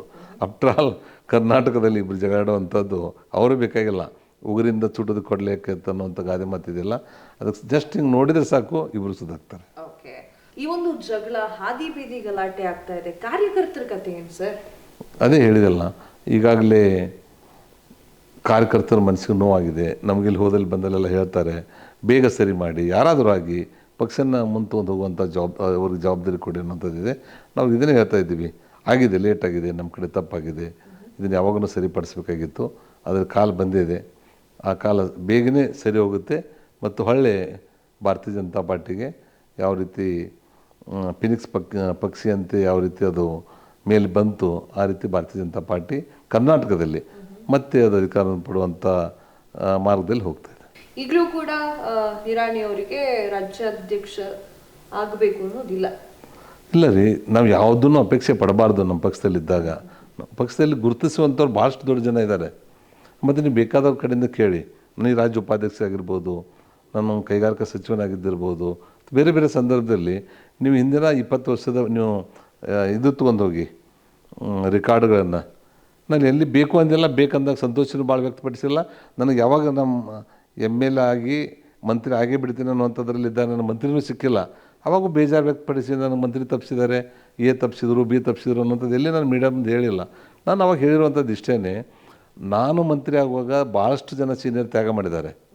ಈಗ ನನಗೆ ಮಂತ್ರಿ ಸಿಕ್ಕಿಲ್ಲ, ನಾವು ಮತ್ತೊಬ್ಬರು ಜೂನಿಯರ್ ಆಗುವಂಥದ್ದು ಕಡೆ ನಾವು ಸೀನಿಯರ್ ಆಗಿರುವಂಥ ತ್ಯಾಗ ಮಾಡಬೇಕೆ ಹೊರತು ಅದ್ರ ಬಗ್ಗೆ ಚಿಂತೆನೂ ಮಾಡಬಾರ್ದು, ಅದ್ರ ಬಗ್ಗೆ ನಾವು ಅತಿ ದುಃಖನೂ ಪಡಬಾರ್ದು ಅನ್ನೋಂಥದ್ದು ಹೇಳಿದೆ. ಇನ್ನೊಂದು ನಾನು ನಿಮ್ಗೆ ರಾಜಕಾರಣದಲ್ಲಿ ಹೇಳುವಂಥದ್ದು, ಇದು ನಮ್ಮ ಸ್ವಂತ ಆಸ್ತಿ ಅಲ್ಲ. ಇಲ್ಲಪ್ಪ ನಮ್ಮ ಏನ್ಷಿಯಂಟ್ ಪ್ರಾಪರ್ಟಿ, ನಮ್ಮ ಮುತ್ತನ ಆಸ್ತಿ, ನಮ್ಮ ತಂದೆಯವ್ರು ಬಂದಿದೆ, ನಮ್ಮ ತಂದೆಯವ್ರ ಆಸ್ತಿ ನನಗೆ ಬರಬೇಕಾಗಿತ್ತು, ಇದೆಲ್ಲೋ ಬೇರೆದವ್ರು ಹೊಡ್ಕೊಂಡು ಹೋಗ್ತಾ ಇದ್ದಾರೆ ಅನ್ನೋವಂಥದ್ದು ಆ ಥರ ಅಲ್ಲ ಪಕ್ಷ ಅಂದರೆ. ಪಕ್ಷದಲ್ಲಿ ಯಾರು ಹೆಚ್ಚು ದುಡಿತಾರೆ, ಯಾರು ಹೆಚ್ಚು ಮಾಸ್ ಲೀಡರ್ ಆಗ್ತಾರೆ, ಯಾರು ಹೆಚ್ಚು ಅಪೀಲ್ ಆಗ್ತಾರೆ ಜನರಿಗೆ, ಅಂಥವ್ರಿಗೆ ಜವಾಬ್ದಾರಿನ ಕೊಡಿಸುವಂಥದ್ದು ನಮ್ಮ ಪಕ್ಷದ ಹಿರಿಯರು ಮಾಡ್ತಾರೆ. ಅದ್ರ ಸಲುವಾಗಿ ನಾವು ತಾಳ್ಮೆಯಿಂದ ಇದ್ದರೇ ಹೆಚ್ಚು ಒಳ್ಳೆಯದು. ಓಕೆ, ಮುಂದೆ ಎಲೆಕ್ಷನ್ನಲ್ಲಿ ಬಿಳಿಗಿ ಬಿಟ್ಟು ಬೇರೆ ಕ್ಷೇತ್ರದಲ್ಲಿ ನಿಲ್ಲಲ್ವಾ ಅಂತ? ಇಲ್ಲ, ಇನ್ನೂ ದೂರ ಇದೆ ಚುನಾವಣೆ. ಇಷ್ಟು ದೂರದಲ್ಲಿ ಇವತ್ತು ವಿಚಾರ ಮಾಡುವಂಥದ್ದು ಸೂಕ್ತ ಅಲ್ಲ. ಕೂಸುಟ್ಟೋದಕ್ಕಿಂತ ಮೊದಲೇ ಕುಲಾಯಿ ಹೊಲಿಸಿದಿರುತ್ತೆ ಅನ್ನೋಂಥ ಗಾದೆ ಮಾತಿದೆ. ಅದ್ರ ಸಲುವಾಗಿ 2006ಗೆ ಈ ರಿಸರ್ವೇಷನ್ ಬದಲಾವಣೆ ಆಗ್ತದೆ ಅನ್ನುವಂಥದ್ದಿದೆ. ಈಗಾಗಲೇ 2021 ಸೆನ್ಸಸ್ಸು ಜನಗಣತಿ ಪ್ರಾರಂಭವಾಗಿದೆ. ಆ ಜನಗಣತಿ ಆಧಾರದ ಮೇಲೆ ಮತ್ತು ಕೇಂದ್ರದಲ್ಲಿ 33% ಲೇಡೀಸ್ಗೆ ರಿಸರ್ವೇಷನ್ ಕೊಡಬೇಕನ್ನುವಂಥ ಒಂದು ಟೇಬಲ್ ಸಹಿತ ಆಗಿದೆ. ಆ 33% ಲೇಡೀಸ್ ಬಂದರೆ 33% ಸೀಟ್ ಜಾಸ್ತಿ ಆಗುತ್ತೆ. ಆವಾಗ ರಿಸರ್ವೇಷನ್ ರೊಟೇಷನ್ ಆಗುತ್ತೆ. ಆವಾಗ ಯಾರ್ಯಾರು ಸೀಟ್, ಯಾವ್ಯಾವ ಕಾನ್ಸ್ಟಿಟ್ಯೂನ್ಸಿ ಯಾರ್ಯಾರು ಕೈ ತಪ್ತದೆ ಅನ್ನುವಂಥದ್ದು ಇವತ್ತು ಗೊತ್ತಿಲ್ಲ. 2026 ಅದು ಹೊಸದಾಗಿರುವಂಥ ರೂಲ್ಸ್ ಕ್ಷೇತ್ರ ವಿಂಗಡಣೆ ಬಂದ ಮೇಲೆ ಎಲ್ಲರಿಗೂ ಗೊತ್ತಾಗುವಂಥದ್ದು. ಓಕೆ, ಸೊ ಇಷ್ಟು ಹೊತ್ತು ನಾವು BJP ವಿಚಾರ ಆಗಿರ್ಬೋದು ಅಥವಾ ನಿಮ್ಮ ಬಗ್ಗೆ ಒಂದಿಷ್ಟು ಮಾತುಗಳಾಡಿದ್ವಿ. ಸೊ ಈಗ ಆಲ್ರೆಡಿ ಟ್ರೆಂಡಿಂಗಲ್ಲಿ ಅಥವಾ ನ್ಯೂಸ್ ಆಗ್ತಾ ಇರೋ ಸುದ್ದಿ ಏನು ಅಂತಂದರೆ, DK ಶಿವಕುಮಾರ್ ಅವರು ಏನಾದರೂ ಕಮಲ ಪಾರ್ಟಿಗೆ ಸೇರ್ತಾರಂತ, ಯಾಕಂದರೆ ಕಟ್ಟಾ ಕಾಂಗ್ರೆಸ್ ಅವರು ಬರ್ತಾರಂತ. ಕಾವ್ಯ, ನಾವು ದಿನನಿತ್ಯ ಇಂಥ ಉದಾಹರಣೆಗಳನ್ನು ಫೇಸ್ ಮಾಡ್ತಿರ್ತೀವಿ. ನನ್ನ ಸಕ್ಕರೆ ಕಾರ್ಖಾನೆ, ಬೇರೆ ಬೇರೆ ಕಾರ್ಖಾನೆ ನಡೆಸ್ತಿರ್ತೀವಿ. ಪಕ್ಕದ ಕಾರ್ಖಾನೆಯವ್ರು ಬಂದು ನಮ್ಮಲ್ಲಿ ಜಾಬಿಗೆ ಬರ್ತಾರೆ. ಅವ್ರೇನು ಹೇಳ್ತಾರೆ, ಸರ್ ನನಗೆ ಇಷ್ಟು ಸ್ಯಾಲ್ರಿ ಇದೆ, ಇದ್ರ ಮೇಲೆ ಇಷ್ಟು ಪರ್ಸೆಂಟೇಜ್ ಹೆಚ್ಚಾಗಿ ಕೊಟ್ಟರೆ ನಾನು ನಿಮ್ಮಲ್ಲಿ ಜಾಯ್ನ್ ಆಗ್ತೀನಿ ಅಂತ ಹೇಳ್ತಾನೆ. ಅದಕ್ಕೆ ಅವನು ಹಾರ್ಡ್ ವರ್ಕ್ ಇದ್ದ, ಅವನ ಬಗ್ಗೆ ನಾವು ಸ್ಟಡಿ ಮಾಡಿ ನಾವು ಇಂಟರ್ವ್ಯೂದಲ್ಲಿ ಸಕ್ಸಸ್ ಆದ ಅಂದರೆ ಅವ್ನು ಕೇಳಿದ ಸ್ಯಾಲ್ರಿನ ನಾವು ಕೊಡ್ತೀವಿ. ಅದಕ್ಕೆ ನಾವು ಅಪಾಯಿಂಟ್ಮೆಂಟ್ ಲೆಟರ್ ತೊಗೊಂಡು ಒರಿಜಿನಲ್ ಓನರ್ ಕಡೆ ಹೋಗ್ತಾನೆ. ನೋಡಿ, ನಿರಾಣಿ ಅವರು ನನಗೆ ಸ್ಯಾಲ್ರಿ ಹೆಚ್ಚು ಮಾಡಿಕೊಟ್ಟು ಅಪಾಯಿಂಟ್ಮೆಂಟ್ ಲೆಟ್ರ್ ಕೊಟ್ಟಿದ್ದಾರೆ, ನೀವೇ ಈ ಸ್ಯಾಲ್ರಿನ ಮ್ಯಾಚ್ ಮಾಡಿಕೊಟ್ರೆ ನಿಮ್ಮಲ್ಲಿ ಕಂಟಿನ್ಯೂ ಆಗ್ತೇನೆ, ಇಲ್ಲ ಅಂದರೆ ನನಗೆ ಅವಕಾಶ ಇದೆ ಅಲ್ಲಿ ಅನ್ನುವಂಥದ್ದು ನಾವು ದಿನನಿತ್ಯ ನಮ್ಮಲ್ಲಿ ನೋಡ್ತಾ ಇರ್ತೀವಿ. ಇದು ಆ ರೀತಿ ಆಗಿರಬಾರ್ದಕ್ಕೆ ಅಂತ ನಂದು. ಓಕೆ, DK ಸಾಹೇಬ್ರು ಏನಾದರೂ BJPಗೆ ಎಂಟ್ರಿ ಕೊಟ್ಟರು ಆಲ್ವೇಸ್ ವೆಲ್ಕಮ್, ಹೌದಾ? ನೋಡಿ, ಯಾರೂ ನಮ್ಮ ಕರ್ನಾಟಕ ರಾಜ್ಯದಲ್ಲಿ ಅವ್ರನ್ನ ಮೇಲಿನ ತೆಗೆದುಕೊಂಡಿರುವಂಥ ನಿರ್ಧಾರವನ್ನು ವಿರೋಧ ಮಾಡುವಂಥ ಶಕ್ತಿ ನಮ್ಗೆ ಯಾರಿಗೂ ಇಲ್ಲ. ಅಷ್ಟೊಂದು ದೊಡ್ಡದಾಗಿದ್ದಾರೆ ಮತ್ತು ಅವರೆಲ್ಲ ಅಳೆದು ತೂಗಿ ನಿರ್ಧಾರವನ್ನು ತೆಗೆದುಕೊಂಡಿರ್ತಾರೆ. ಅವರು ಸಿದ್ದರಾಮಯ್ಯನವರೇ ಬರ್ಬೋದು, DK ಶಿವಕುಮಾರ್ ಬರ್ಬೋದು, ಯಾರನ್ನೇ ಅವರು ಒಂದು ಲೆಕ್ಕಾಚಾರ ಇಟ್ಕೊಂಡು ಅವರು ನಮ್ಮ ಪಕ್ಷಕ್ಕೆ ತೊಗೊಂಡ್ರೆ ನಾವು ರತ್ನ ಗಂಬಳಿ ಹಾಸಿ ಅವ್ರಿಗೆ ಸ್ವಾಗತ ಮಾಡ್ತೀವಿ. ಹೈಕಮಾಂಡ್ ಕೈಯಲ್ಲಿ ಎಲ್ಲದೂ ಇದೆ. ಹಾಂ, ಅವರೆಲ್ಲ ಸ್ಟಡಿ ಮಾಡಿರ್ತಾರೆ, ಇಲ್ಲಿ ರಿಪೋರ್ಟ್ಗಳನ್ನ ತೊಗೊಂಡಿರ್ತಾರೆ, ಇಂಟೆಲಿಜೆನ್ಸಿ ಇದೆ. ಇಡೀ ದೇಶನೇ 3ನೇ ಬಾರಿ ನಡೆಸ್ತಾ ಇರುವಂಥವ್ರು. ಇಡೀ ದೇಶದಲ್ಲಿ 75%ಗಿಂತಲೂ ಹೆಚ್ಚು ರಾಜ್ಯಗಳು ಭಾರತೀಯ ಜನತಾ ಪಾರ್ಟಿ ಆಡಳಿತದಲ್ಲಿ ಒಳಪಟ್ಟಿರುವಂಥ ಸರ್ಕಾರವನ್ನು ನಡೆಸ್ತಿರ್ಬೇಕಾದ್ರೆ ಅವ್ರಿಗೆಲ್ಲದ್ರ ಬಗ್ಗೆನೂ ಗೊತ್ತಿದೆ. Every corner of the taluka, every corner of the district ನಮ್ಮ ನಾಯಕರಿಗೆ ಗೊತ್ತಿದೆ. ಅದ್ರ ಸಲುವಾಗಿ DK ಅವ್ರ ಶಕ್ತಿನೂ ಗೊತ್ತು, ಸಿದ್ದರಾಮಯ್ಯ ಅವ್ರ ಶಕ್ತಿನೂ ಗೊತ್ತು, ಇನ್ನೊಬ್ಬರ ಶಕ್ತಿನೂ ಗೊತ್ತು. ಇದರಿಂದ ಅವ್ರದ್ದು ಹೋಲಿಕೆ ಮಾಡುವಾಗ ಯಾರಿಂದ ಏನು ನಮ್ಮ ಪಕ್ಷಕ್ಕೆ ಲಾಭ ಇದೆ ಅನ್ನುವಂಥದ್ದನ್ನು ವಿಚಾರ ಮಾಡ್ತಾರೆ. ಯಾರು ತೊಗೊಳೋದ್ರಿಂದ ನಮಗೆ ಪ್ರತಿಪಕ್ಷದವ್ರಿಗೆ ನಾವು ಯಾವ ರೀತಿ ಟಾಂಗ್ ಕೊಡ್ಬೋದು ಅನ್ನೋವಂಥದ್ದನ್ನು ಅವ್ರದ್ದೇ ಆಗಿರುವಂಥ ಕೆಲಸದಲ್ಲಿ ಮಾಡಿರ್ತಾರೆ. ಇದನ್ನು ನಮ್ಮೆಲ್ಲರೂ ಹೇಳಿದರು, ಇಲ್ಲ ಜನತಾದಳ ತೊಗೊಳ್ಳದೇ ಇದ್ದರೆ ಒಳ್ಳೇದಿತ್ತು, ನಮ್ಮಷ್ಟಕ್ಕೆ ಸುಮ್ಮನೆ ಅವ್ರಿಗೆ 5 ಸೀಟ್ ಕೊಟ್ಟರು, ಇಷ್ಟು ಸೀಟ್ ಕೊಟ್ಟರು ಅನ್ನೋಂಥದ್ದು ಮಾತಾಡಿದರು. ಅವ್ರ ಕ್ಯಾಲ್ಕುಲೇಷನ್ನೇ ಬೇರೆ. ನಾವು ದಕ್ಷಿಣ ಕರ್ನಾಟಕದಲ್ಲಿ ವೀಕ್ ಇದ್ದೀವಿ, ಭಾರತೀಯ ಜನತಾ ಪಾರ್ಟಿ ಅಷ್ಟು ದೊಡ್ಡ ಶಕ್ತಿ ಇಲ್ಲ. ಫಸ್ಟ್ ಇರೋದೇ ಜನತಾದಳ, ಸೆಕೆಂಡ್ ಇರೋದು ಕಾಂಗ್ರೆಸ್, ಥರ್ಡ್ ನಾವು ಇದ್ದೀವಿ. ಉತ್ತರ ಕರ್ನಾಟಕದಲ್ಲಿ ನಾವು ಫಸ್ಟ್ ಇದ್ದೀವಿ, ಅಲ್ಲಿ ಜನತಾದಳದ 3ನೇ ಸ್ಥಾನದಲ್ಲಿದೆ. 2 ಶಕ್ತಿ ಆಗಿರೋದ್ರಿಂದ ನಾವು ಹೆಚ್ಚು ಸ್ಥಾನಗಳನ್ನು ಗೆಲ್ಲಲಿಕ್ಕೆ ಸಾಧ್ಯ ಆಯಿತು. ಇದನ್ನು ಅವ್ರು ಕ್ಯಾಲ್ಕುಲೇಟ್ ಮಾಡಿದರು. ಈಗೆಲ್ಲ ನಮ್ಮಲ್ಲಿ ವಿಚಾರ ಮಾಡಿದ್ರೆ ತಮ್ಮ ಮುಗಿನ ನೇರಕ್ಕೆ ವಿಚಾರ ಮಾಡ್ತಾರೆ ಹೊರತು ಅವರೆಲ್ಲ ಅಳದು ಇದನ್ನು ಮಾಡಿರೋದ್ರಿಂದ ಅವ್ರ ನಿರ್ಧಾರ ಸರಿ ಇದೆ ಅನ್ನೋದು ನನ್ನ ಅಭಿಪ್ರಾಯ. ಇದಕ್ಕಿಂತ ಹಿಂದೆ ಸರ್ JDS ಇನ್ನೂ ಕೂಡ ಮೈತ್ರಿ ಆಗಿರಲಿಲ್ಲ. ಸೊ ತದನಂತರ ಹೈಕಮಾಂಡ್ ಎಂಟ್ರಿ ಕೊಡ್ತು, ಸೊ ಮೈತ್ರಿ ಆಯಿತು. ಸೊ ಅದು ಒಂದು ಕಡೆ. ಇವಾಗ ಕರ್ನಾಟಕದಲ್ಲಿ JDS BJP ಮೈತ್ರಿ. ತದನಂತರ ಈಗ ನರೇಂದ್ರ ಮೋದಿ ಅವರು ಶರದ್ ಪವಾರ್ ಅವರ ಜೊತೆಗೆ ಕಾಣಿಸ್ಕೊಂಡಿರುವಂತಹ ವಿಚಾರ. ಸೊ ಅವ್ರಿಗೆ ಸ್ವಲ್ಪ ಹೆಲ್ಪ್ ಮಾಡಿ ಅಥವಾ ನೀರನ್ನು ತೆಗೆದು ಇಡೋದಾಗಿರ್ಬೋದು ಅಥವಾ ಅವ್ರ ಜೊತೆ ಕೂತ್ಕೊಳ್ಳೋದಾಗಿರ್ಬೋದು ಎಲ್ಲವೂ ಕೂಡ ಕಾಣಿಸ್ತಾ ಇದೆ. ಯಾಕಂದ್ರೆ ಸರ್ ಅಲ್ಲಿರುವಂತಹ ಪ್ರಾದೇಶಿಕ ಪಕ್ಷವನ್ನ BJP ತನ್ನ ತೆಕ್ಕೆಗೆ ಹಾಕೊಳ್ಳೋಕೆ ಶುರು ಮಾಡಿದ್ಯಾ ಹೆಂಗೆ? ಕಾವ್ಯ, ಒಂದು ರಾಜಕಾರಣದಲ್ಲಿ ಯಾರೂ ಶಾಶ್ವತವಾಗಿರುವಂಥ ಮಿತ್ರರಿಲ್ಲ, ಯಾರೂ ಶಾಶ್ವತವಾಗಿರುವಂಥ ವೈರಿಗಳಿಲ್ಲ ಅನ್ನುವಂಥದ್ದು ಭಾಳ ಹಿಂದಿನಿಂದ ಬಂದಿರುವಂಥದ್ದು. ಅದೇ ರೀತಿಯಾಗಿ ನಾವು ನಮ್ಮ ರಾಜ್ಯದಲ್ಲಿ ತೊಗೊಂಡ್ರೆ ಜನತಾದಳ ಮತ್ತು ನಾವು ಇಬ್ಬಾಗ ಆದಾಗ ನಮ್ಗೆ ಅಧಿಕಾರ ಬಿಟ್ಟು ಕೊಡದೇ ಇದ್ದಾಗ ಒಬ್ರಿಗೊಬ್ಬರು ಮೋದಿನೇ ನೋಡಲ್ಲ ಅನ್ನುವಂಥ ಪರಿಸ್ಥಿತಿಯಲ್ಲಿ ನಾವಿದ್ದೀವಿ. ಅದಿತ್ತು ಏನಾಯಿತು, ನಾವಿಬ್ಬರು ಇಂಡಿಯಾದಲ್ಲಿ ಪಾರ್ಟ್ನರ್ ಆಗಿ ಅವ್ರಿಗೆ ಒಂದು ಒಂದೇ ಸ್ಥಾನ ಬಂದರೂ ಸಹಿತ ಅವರಿಗೆ ನಾವು ಕ್ಯಾಬಿನೆಟ್ ದರ್ಜೆದಲ್ಲಿ ಕೊಟ್ಟಿದ್ದೀವಿ. ಅದೇ ರೀತಿಯಾಗಿ ಶರದ್ ಪವಾರ್ಜಿ ಅವರು ಇರ್ಬೋದು, ಅವರು ಭಾಳ ಹೈಯೆಸ್ಟ್ ಒಂದು ವ್ಯಕ್ತಿತ್ವ ಇರುವಂಥ ಮಹಾರಾಷ್ಟ್ರದಲ್ಲಿ ಅವ್ರದ್ದೇ ಆಗಿರುವಂಥ ಒಂದು ಹೆಸರಿದೆ. ಅವರು ನಮ್ಮ ಭಾಳ ಸಂಪರ್ಕದಲ್ಲಿದ್ದಾರೆ. ಆ ರೀತಿ ಇದ್ದಾಗ ಈ ರಾಜಕಾರಣ it is A number game. ನಾವು ನಂಬರ್ಗಳನ್ನು ಹೆಚ್ಚು ಮಾಡ್ಕೋಬೇಕು, ನಾವು ಮತದಾರನ ಹೆಚ್ಚು ಮಾಡ್ಕೋಬೇಕು. ಅದ್ರ ಸಲುವಾಗಿ ಯಾರ್ಯಾರು ಎಲ್ಲೆಲ್ಲಿ ಲೀಡರ್ ಇದ್ದಾರಲ್ಲ ಅವ್ರು ಕರ್ಕೊಂಬಂದಾಗಲೇ ನಮ್ಮ ಪಕ್ಷ ಏನು ಹೆಚ್ಚು ಆಗ್ಲಿಕ್ಕೆ ಸಾಧ್ಯದ. ಆ ರೀತಿಯಲ್ಲಿ ಅವರಲ್ಲಿ ಕೂತಾಗ ಅಥವಾ ನೀರಿನ ಬಾಟ್ಲಿ ಎತ್ತಿ ಅವ್ರ ಕಡೆ ಕೊಟ್ಟಾಗ ಚೆನ್ನಾಗಿ ಮಾತಾಡಿಸಿದಾಗ ಅಥವಾ ಅವ್ರ ಚೇಂಬರ್ ಬಂದಾಗ ಡೋರ್ವರೆಗೆ ಬಿಟ್ಟು ಕೊಡೋದಾಗ ಅದು ಸಂಸ್ಕೃತಿ. ಅದನ್ನು ಮಾಡೋದ್ರಿಂದನೇ ಅವ್ರು ನಮ್ಮ ಪಕ್ಷಕ್ಕೆ ಬಂದುಬಿಟ್ರು ಅನ್ನುವಂಥದ್ದಲ್ಲ. ಈ ದೇವೇಗೌಡರು ಇದಕ್ಕಿಂತ ಮೊದಲು ಪ್ರಧಾನಮಂತ್ರಿಯವ್ರ ಕಡೆ ಭೇಟಿಯಾಗಿ ಹೋದಾಗ ಅವರೇ ಅದನ್ನು ಚೇರ್ ತೆಗೆದು ಕುಡಿಸಿದ್ರು, ಅವ್ರಿಗೆ ಬಾಗಿಲವರೆಗೂ ಹೋಗಿ ಮಾತಾಡಿದರು. ಅದಾದ್ಮೇಲೆ ಮೈತ್ರಿ ಆಯ್ತು ಸರ್. ಕರೆಕ್ಟ್. ನಾನು ಹೇಳ್ತಾ ಇರೋದು ಇದು ಭಾರತೀಯ ಜನತಾ ಪಾರ್ಟಿ ಸಂಸ್ಕೃತಿ, ನಮ್ಮ ಹಿಂದೂ ಸಂಸ್ಕೃತಿ. ಇದು ಮನೆಗೆ ಬಂದವ್ರು ಸ್ವಾಗತ ಮಾಡುವಂಥದ್ದು, ಅವ್ರನ್ನ ಅತಿಥಿ ದೇವೋಭವ ಅನ್ನುವಂಥದ್ದು ಏನು ನಮ್ಮದಿದೆ, ಆ ಅತಿಥಿ ದೇವೋಭವದನ್ನೇ ಮುಂದಿನ ಎಲ್ಲ ನಮ್ಗೆ ಇಂಪ್ರೂವ್ಮೆಂಟ್ ಹಾಕೋದು ಬಂದಿರುವಂಥದ್ದು. ಅದ್ರ ಸಲುವಾಗಿ ಬರುವಂಥ ದಿವಸದಲ್ಲಿ ಇವತ್ತು ಶರದ್ ಪವಾರ್ ಅವರು ನಮ್ಮ ಪಾರ್ಟಿಗೆ ಬಂದರೆ ಏನು ಆಶ್ಚರ್ಯಪಡುವಂಗಿಲ್ಲ. ಅಥವಾ ನಾಳೆ ಜನತಾದಳನೇ JDSನೇ ನಮ್ಮ ಭಾರತೀಯ ಜನತಾ ಪಾರ್ಟಿಯಲ್ಲಿ ವಿಲೀನ ಆದರೂ ಆಶ್ಚರ್ಯಪಡುವಂಗಿಲ್ಲ. ಅಂಥ ಉದಾಹರಣೆಗಳನ್ನು ನಾವು ಭಾಳಷ್ಟು ಕಡೆ ನೋಡಿದ್ವಿ. ಇವತ್ತಾಗದೇ ಇರ್ಬೋದು, ನಾಳೆ ಒಂದಿಲ್ಲ ಒಂದು ಕಾಲದಲ್ಲಿ ಆಶ್ಚರ್ಯಪಡುವಂಗಿಲ್ಲ. JDU ಇತ್ತು, ರಾಮಕೃಷ್ಣ ಹೆಗಡೆ ಅವರು ನಮ್ಮ ಪಕ್ಷಕ್ಕೆ ಬಂದ್ರಲ್ಲ, ನಾವು ಅವ್ರಿಗೆ ಅನ್ಕಂಡೀಷನಲ್ ನಮ್ಮ ಭಾರತೀಯ ಜನತಾ ಪಾರ್ಟಿ ರಾಮಕೃಷ್ಣ ಹೆಗಡೆ ಅವ್ರಿಗೆ ಸಪೋರ್ಟ್ ಮಾಡಿ ಮುಖ್ಯಮಂತ್ರಿ ಮಾಡಿರುವಂಥದ್ದು ಉದಾಹರಣೆ ಇದೆ. ಅಲ್ಲಿ ಭಾಗ ಆದದ್ದು ಇದೆ. ಮತ್ತೆ ನಮ್ಮ ಪಕ್ಷದಲ್ಲಿ ಬಂದವರು ಇದ್ದಾರೆ. ಎಂಟೈರ್ ಜನತಾದಳ ನಮ್ಮ ಪಕ್ಷದಲ್ಲಿ ವಿಲೀನ ಆಯಿತು. ಪಕ್ಷ ವಿಲೀನ ಆಗಿಲ್ಲ, ಎಲ್ಲರೂ ಲೀಡರ್ಸ್ ಎಲ್ಲರೂ ಇಲ್ಲೇ ಬಂದರು. Okay sir. ಈಗ ವಿರೋಧ ಪಕ್ಷ ಅಂತಂದ್ರೆ ಸರ್ ಆಡಳಿತ ಪಕ್ಷಕ್ಕೆ ಟಕ್ಕರ್ ಕೊಡೋ ಥರ ಇರಬೇಕು. ಓಕೆ, ಆಡಳಿತ ಪಕ್ಷ ಏನಾದರೂ ರಾಂಗ್ ಮಾಡ್ತು ಅಂತಂದ್ರೆ ವಿರೋಧ ಪಕ್ಷ ಅದನ್ನ ಹಿಡ್ಕೊಂಡು ಅಥವಾ ಅದನ್ನ ಜನಕ್ಕೆ ತಲುಪಿಸುವಂತ ಪ್ರಯತ್ನ ಮಾಡ್ತು. ಆದರೆ BJPಯಲ್ಲಿ ಈಗಿನ ಪರಿಸ್ಥಿತಿ ಹೇಗಾಗಿದೆ ಅಂತಂದ್ರೆ ಅವರವರಲ್ಲಿ ಕಿತ್ತಾಟ ಶುರುವಾಗಿದೆ ಹೊರತು ಈಗ ಆಡಳಿತ ಪಕ್ಷ ಏನು ಮಾಡ್ತಿದೆ ಅನ್ನೋದ್ರ ಗಮನ ಸ್ವಲ್ಪ ಕಮ್ಮಿ ಆಯ್ತಾ ಅಂತ. ಇಲ್ಲ, ನಮ್ಮದು R. ಅಶೋಕ್ ಅವರು ಹಿರಿಯರಿದ್ದಾರೆ. ಭಾಳಷ್ಟು 8ನೇ ಬಾರಿಗೆ ಇರ್ಬೋದು ರಾಜ್ಯ ಬಂದದ್ದು, 7 ಅಥವಾ 8ನೇ ಬಾರಿಗೆ ಮಂತ್ರಿಗಳಾಗಿದ್ದಾರೆ, ಹೋಮ್ ಮಿನಿಸ್ಟರ್ ಆಗಿದ್ದಾರೆ, DCM ಆಗಿದ್ದಾರೆ. ಎಲ್ಲ ಉನ್ನತ ಸ್ಥಾನಗಳನ್ನು ಅವರು ಯಶಸ್ವಿಯಾಗಿ ನಿಭಾಯಿಸಿದ್ದಾರೆ. ಇವತ್ತು ಪ್ರತಿಪಕ್ಷದ ನಾಯಕನಾಗಿ ಒಳ್ಳೆಯ ಜವಾಬ್ದಾರಿಯಿಂದ ಕೆಲಸ ಮಾಡ್ತಾ ಇದ್ದಾರೆ.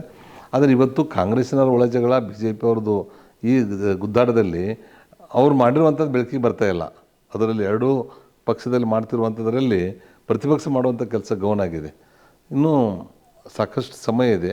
ಬರುವಂಥ ದಿವಸದಲ್ಲಿ ಭಾಳ ಗಟ್ಟಿಯಾಗಿ ಅಶೋಕ್ ಅವರು ಸಹಿತ ಧ್ವನಿಯನ್ನು ಎತ್ತಾರೆ ಮತ್ತು ಈ ಅಪೋಸಿಷನ್ ಸ್ಥಾನಕ್ಕೆ ಒಂದು ಗೌರವ ತಂದು ಕೊಡುವಂಥ ಕೆಲಸಕ್ಕೆ ಅವ್ರು ಮಾಡ್ತಾರೆ ಅನ್ನೋಂಥ ವಿಶ್ವಾಸ ಯಾಕಿದೆ ಅಂದರೆ ಅವ್ರಿಗೆ ಅನುಭವ ಇದೆ, ಸೀನಿಯರ್ ಇದ್ದಾರೆ. ಒಟ್ಟಾರೆಯಾಗಿ ಸರ್ ಈಗ BJPಯ ಈ ಒಂದು ಒಳ ಜಗಳ ಆಗಿರ್ಬೋದು, ಕಾಂಗ್ರೆಸ್ನಲ್ಲೂ ಕೂಡ ಒಳ ಜಗಳ ನಡೀತಾ ಇದೆ ಸರ್.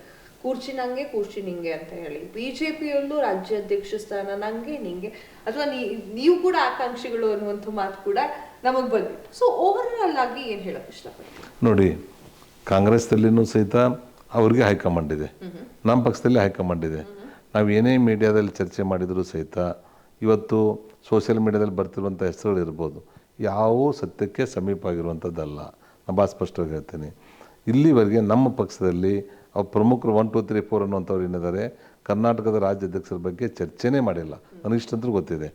ಅದ್ರ ಸಲುವಾಗಿ ಇವ್ರನ್ನ ಮುಂದುವರಿಸ್ತಾರೋ ಅಥವಾ ಬೇರೆದವ್ರು ಮಾಡ್ತಾರೋ, ಅವರಿಬ್ಬರು ಚೇಂಜ್ ಮಾಡಿ ಮೂರನೇದಾಗ ಮಾಡ್ತಾರೋ ಅನ್ನುವಂಥದ್ದು ಟಿ ವಿ ಮಾಧ್ಯಮದಲ್ಲಿ ಏನು ಬರ್ತಾ ಇದೆ ಅದೆಲ್ಲ ಊಹಾಪೋಹ ನನಗೆ ಗೊತ್ತಿರುವಂಥದ್ದು. ಅವರೆಲ್ಲ ಭಾಳ ಬುದ್ಧಿವಂತಿದ್ದಾರೆ. ಒಂದು ಸಲ ನಿರ್ಧಾರ ತೆಗೆದುಕೊಂಡ್ರೆ 1 hour ಬಿಫೋರ್ ಇಲ್ಲಿ ಬಂದು ಹೆಸರು ಅನೌನ್ಸ್ ಮಾಡಿ ಅವ್ರಿಗೆ ಪಟ್ಟ ಕಟ್ಟಿ ಹೋಗ್ತಾರೆ. ಓಕೆ, ಈಗ ಕಾರ್ಯಕ್ರಮ ಮುಗಿಸೋ ಹಂತದಲ್ಲಿದ್ದೆ ಸರ್. ಆದ್ರೆ ಒಂದು ಕ್ವಶನ್ ನನ್ನ ಮನಸ್ಸಲ್ಲಿ ಕಾಡ್ತಾ ಇದೆ. ಏನು ಅಂತಂದ್ರೆ, ಅಕಸ್ಮಾತ್ ರಾಜ್ಯಾಧ್ಯಕ್ಷ ಸ್ಥಾನ ಏನಾದ್ರೂ ವಿಜೇಂದ್ರ ಅವರ ಕೈಯಿಂದ ತಪ್ಪಿ ಹೋಯ್ತಂತಂದ್ರೆ ಯಡಿಯೂರಪ್ಪ ಅವ್ರ ಸಮಾಧಾನ ಆಗೋದಿಲ್ವಾ ಅಂತ ನಾನು ಹೇಳಿದೆಮ್ಮ. ಯಡಿಯೂರಪ್ಪನವರು ಅಷ್ಟು ಸಣ್ಣ ಮನುಷ್ಯನ ವ್ಯಕ್ತಿ ಅಲ್ಲ. ಭಾಳ ಅವ್ರಿಗೆ ನಮ್ಮ ವಯಸ್ಸಿನಷ್ಟು ಅವ್ರಿಗೆ ರಾಜಕೀಯ ಅನುಭವ ಇದೆ. ಮತ್ತು ಪಕ್ಷ ಸಂಘಟನೆ ಮಾಡುವಾಗ ಎಷ್ಟೋ ಜನ ಬಂದಿದ್ದಾರೆ, ಬಿಟ್ಟು ಹೋಗಿದ್ದಾರೆ, ಅವ್ರ ಕಷ್ಟ ನೋವುಗಳನ್ನು ಅನುಭವಿಸಿದ್ದಾರೆ. ಅದಕ್ಕೆ ಏನು ಅವ್ರು ದುಡಿದಿದ್ದಾರೆ. ಅಷ್ಟು 4 ಬಾರಿ ಮುಖ್ಯಮಂತ್ರಿಗಳಾಗಿದ್ದಾರೆ, ನಮ್ಮಂಥವ್ರು ಮಂತ್ರಿಗಳನ್ನು ಮಾಡಿದ್ದಾರೆ, ರಾಘವೇಂದ್ರ MP ಆಗಿದ್ದಾರೆ, ಇವ್ರನ್ನೂ ಸಹಿತ MLA ಮಾಡಿ ಇವತ್ತು ರಾಜ್ಯಾಧ್ಯಕ್ಷ ಸ್ಥಾನದಲ್ಲಿ ಕೂಡಿಸಿದ್ದಾರೆ. ಅಂದರೆ ಅವರು ಎಲ್ಲ 7 ಬೀಳುಗಳನ್ನು ಯಡಿಯೂರಪ್ಪನವ್ರು ನೋಡಿದ್ದಾರೆ. ಅಂದರೆ ಅವರು ಇವತ್ತು ಮುಂದಿನ ಅವಧಿಯಲ್ಲಿ ಅವರಿಗೆ ರಾಜ್ಯಾಧ್ಯಕ್ಷ ಸಿಗದೇ ಇದ್ದರೆ ನನಗನ್ನಿಸ್ತದೆ ಅವರೇನು ಬೇಜಾರು ಮಾಡ್ಕೊಳ್ಳಲ್ಲ. ಯಾಕಂದರೆ ಭಾಳ ದೂರದೃಷ್ಟಿ ಇರುವಂಥವ್ರು ಮತ್ತು ಮೆಚ್ಯೂರ್ಡ್ ಪಾಲಿಟಿಷಿಯನ್ ಯಡಿಯೂರಪ್ಪನವರು. ಆವಾಗ ಅವ್ರು ಏನು ಮಾಡ್ತಾರೆ, ಈಗ ಇದ್ದಂಥವ್ರಿಗಿನ್ನ ಸಾಕಷ್ಟು ಸಹಕಾರ ಮಾಡಿ ಇನ್ನೂ ವಿಜೇಂದ್ರ ವಯಸ್ಸಿರೋದ್ರಿಂದ ಇಲ್ಲಿಗೆ ರಾಜಕಾರಣ ಮುಗಿಲಿಲ್ಲ. 75 ವರ್ಷ ಅಂದರೆ ಈಗ ಅವಾಗ 50 ವರ್ಷ, ಇನ್ನೂ 25 ವರ್ಷ ರಾಜಕೀಯ ಅನುಭವ ಇದೆ. ಇವತ್ತು ಆಗಬೇಕು ಅನ್ನೋಂಥದ್ದೇನಿಲ್ಲ. ಹೀಗಾಗಿ ಲಾಂಗ್ ಜರ್ನಿ ಇರೋದ್ರಿಂದ ಯಡಿಯೂರಪ್ಪನವ್ರ ಮಾರ್ಗದರ್ಶನದಲ್ಲಿ ಯಾರಿಗೇ ಪಕ್ಷದ ಜವಾಬ್ದಾರಿ ಕೊಟ್ಟರು ಸಹಿತ ಅವ್ರು ಹೊಂದಾಣಿಕೆ ಮಾಡ್ಕೊಂಡು ಹೋಗ್ತಾರೆ ಅನ್ನೋಂಥ ವಿಶ್ವಾಸ ಇದೆ. ಯಡಿಯೂರಪ್ಪ ಅವರ ವಿಚಾರವಾಗಿ ಹೈಕಮಾಂಡ್ ಸ್ವಲ್ಪ ಮುಂದೆ ಬರ್ತಾ ಇಲ್ಲ ಅನ್ನುವಂಥದ್ದು. ಯಾಕಂತಂದ್ರೆ KJP ಪಕ್ಷ ಕಟ್ಟಿದವರು ಅವರು ಒಂದು ಕಾಲದಲ್ಲಿ. KJP ಪಾರ್ಟಿ ಕಟ್ಟಿದಂಥವ್ರಿಗೆ ಮುಖ್ಯಮಂತ್ರಿ ಮಾಡಿದ್ದೆ ಪಕ್ಷ. KJP ಪಾರ್ಟಿದಲ್ಲಿ ಹೋಗಿರುವಂಥ ಮುಂದಾಳತ್ವದಲ್ಲಿರುವಂಥ ಶೋಭಾಗೆ ಕೇಂದ್ರ ಸಚಿವ ಮಾಡಿದೆ. ಇನ್ನು ಎಷ್ಟು ಉದಾಹರಣೆ ಹೇಳ್ಬೋದು ಅವ್ರಿಗೆ, ಪಕ್ಷ ಹೋಗಿ ಬಿಟ್ಟು ಬಂದವರು. ಪಕ್ಷದಲ್ಲಿ ಈಗ ಬಸವರಾಜ ಬೊಮ್ಮಾಯಿ ಅವರು ನಮ್ಮ ಪಕ್ಷದವರೆಲ್ಲ ಜನತಾದಳದಿಂದ ಬಂದಿರುವಂಥವ್ರು, ಅವರು ಮುಖ್ಯಮಂತ್ರಿ ಮಾಡಿದ್ದಾರೆ. ಈ ರೀತಿ ಜಗದೀಶ್ ಶೆಟ್ಟರು ಮುಖ್ಯಮಂತ್ರಿಯಾಗಿ ಬೇರೆ ಪಾರ್ಟಿಗೆ ಹೋಗಿ ವಾಪಸ್ ಬಂದಮೇಲೆ ಅವ್ರಿಗೆ MP ಮಾಡಿದ್ದಾರೆ. ಹೀಗಾಗಿ ಪಕ್ಷದವ್ರು ಇದ್ದವ್ರನ್ನೇ ಮಾಡ್ತಾರೆ, ಪಕ್ಷದಲ್ಲಿ ಇರಲಾರ್ದವ್ರು ನಿಲ್ಲತ್ತಲ್ಲ. ಯಾರು ಶಕ್ತಿಯುತ ಇರ್ತಾರೆ, ಯಾರು ಪಕ್ಷಕ್ಕೆ ಅವ್ರು ಬರೋದ್ರಿಂದ ಹೆಚ್ಚಿನ ಶಕ್ತಿ ಬರ್ತದೆ ಅನ್ನುವಂಥದ್ದನ್ನು ಗುರುತಿಸಿ ಅವ್ರ ಸ್ಥಾನಮಾನ ಕೊಡ್ತಾರೆ. Thank you sir, thank you so much. ಒಂದಿಷ್ಟು ಪ್ರಶ್ನೆಗಳನ್ನ ನನ್ನ ಮನಸ್ಸಲ್ಲಿರೋದನ್ನು ಕೇಳಿದೆ, ಜನಗಳ ಮನಸ್ಸಲ್ಲಿರೋದನ್ನು ಕೇಳಿದೆ. ಎಲ್ಲದಕ್ಕೂ ತುಂಬಾ ಚೆನ್ನಾಗಿ ಉತ್ತರವನ್ನ ಕೊಟ್ಟಿದ್ದೀರಾ. Thank you sir. Thank you Kavya, thank you very much. Okay, ನಮ್ಮ ಜೊತೆ ಇಷ್ಟೊಂದು ಮಾತನಾಡಿದ್ದೀರಾ.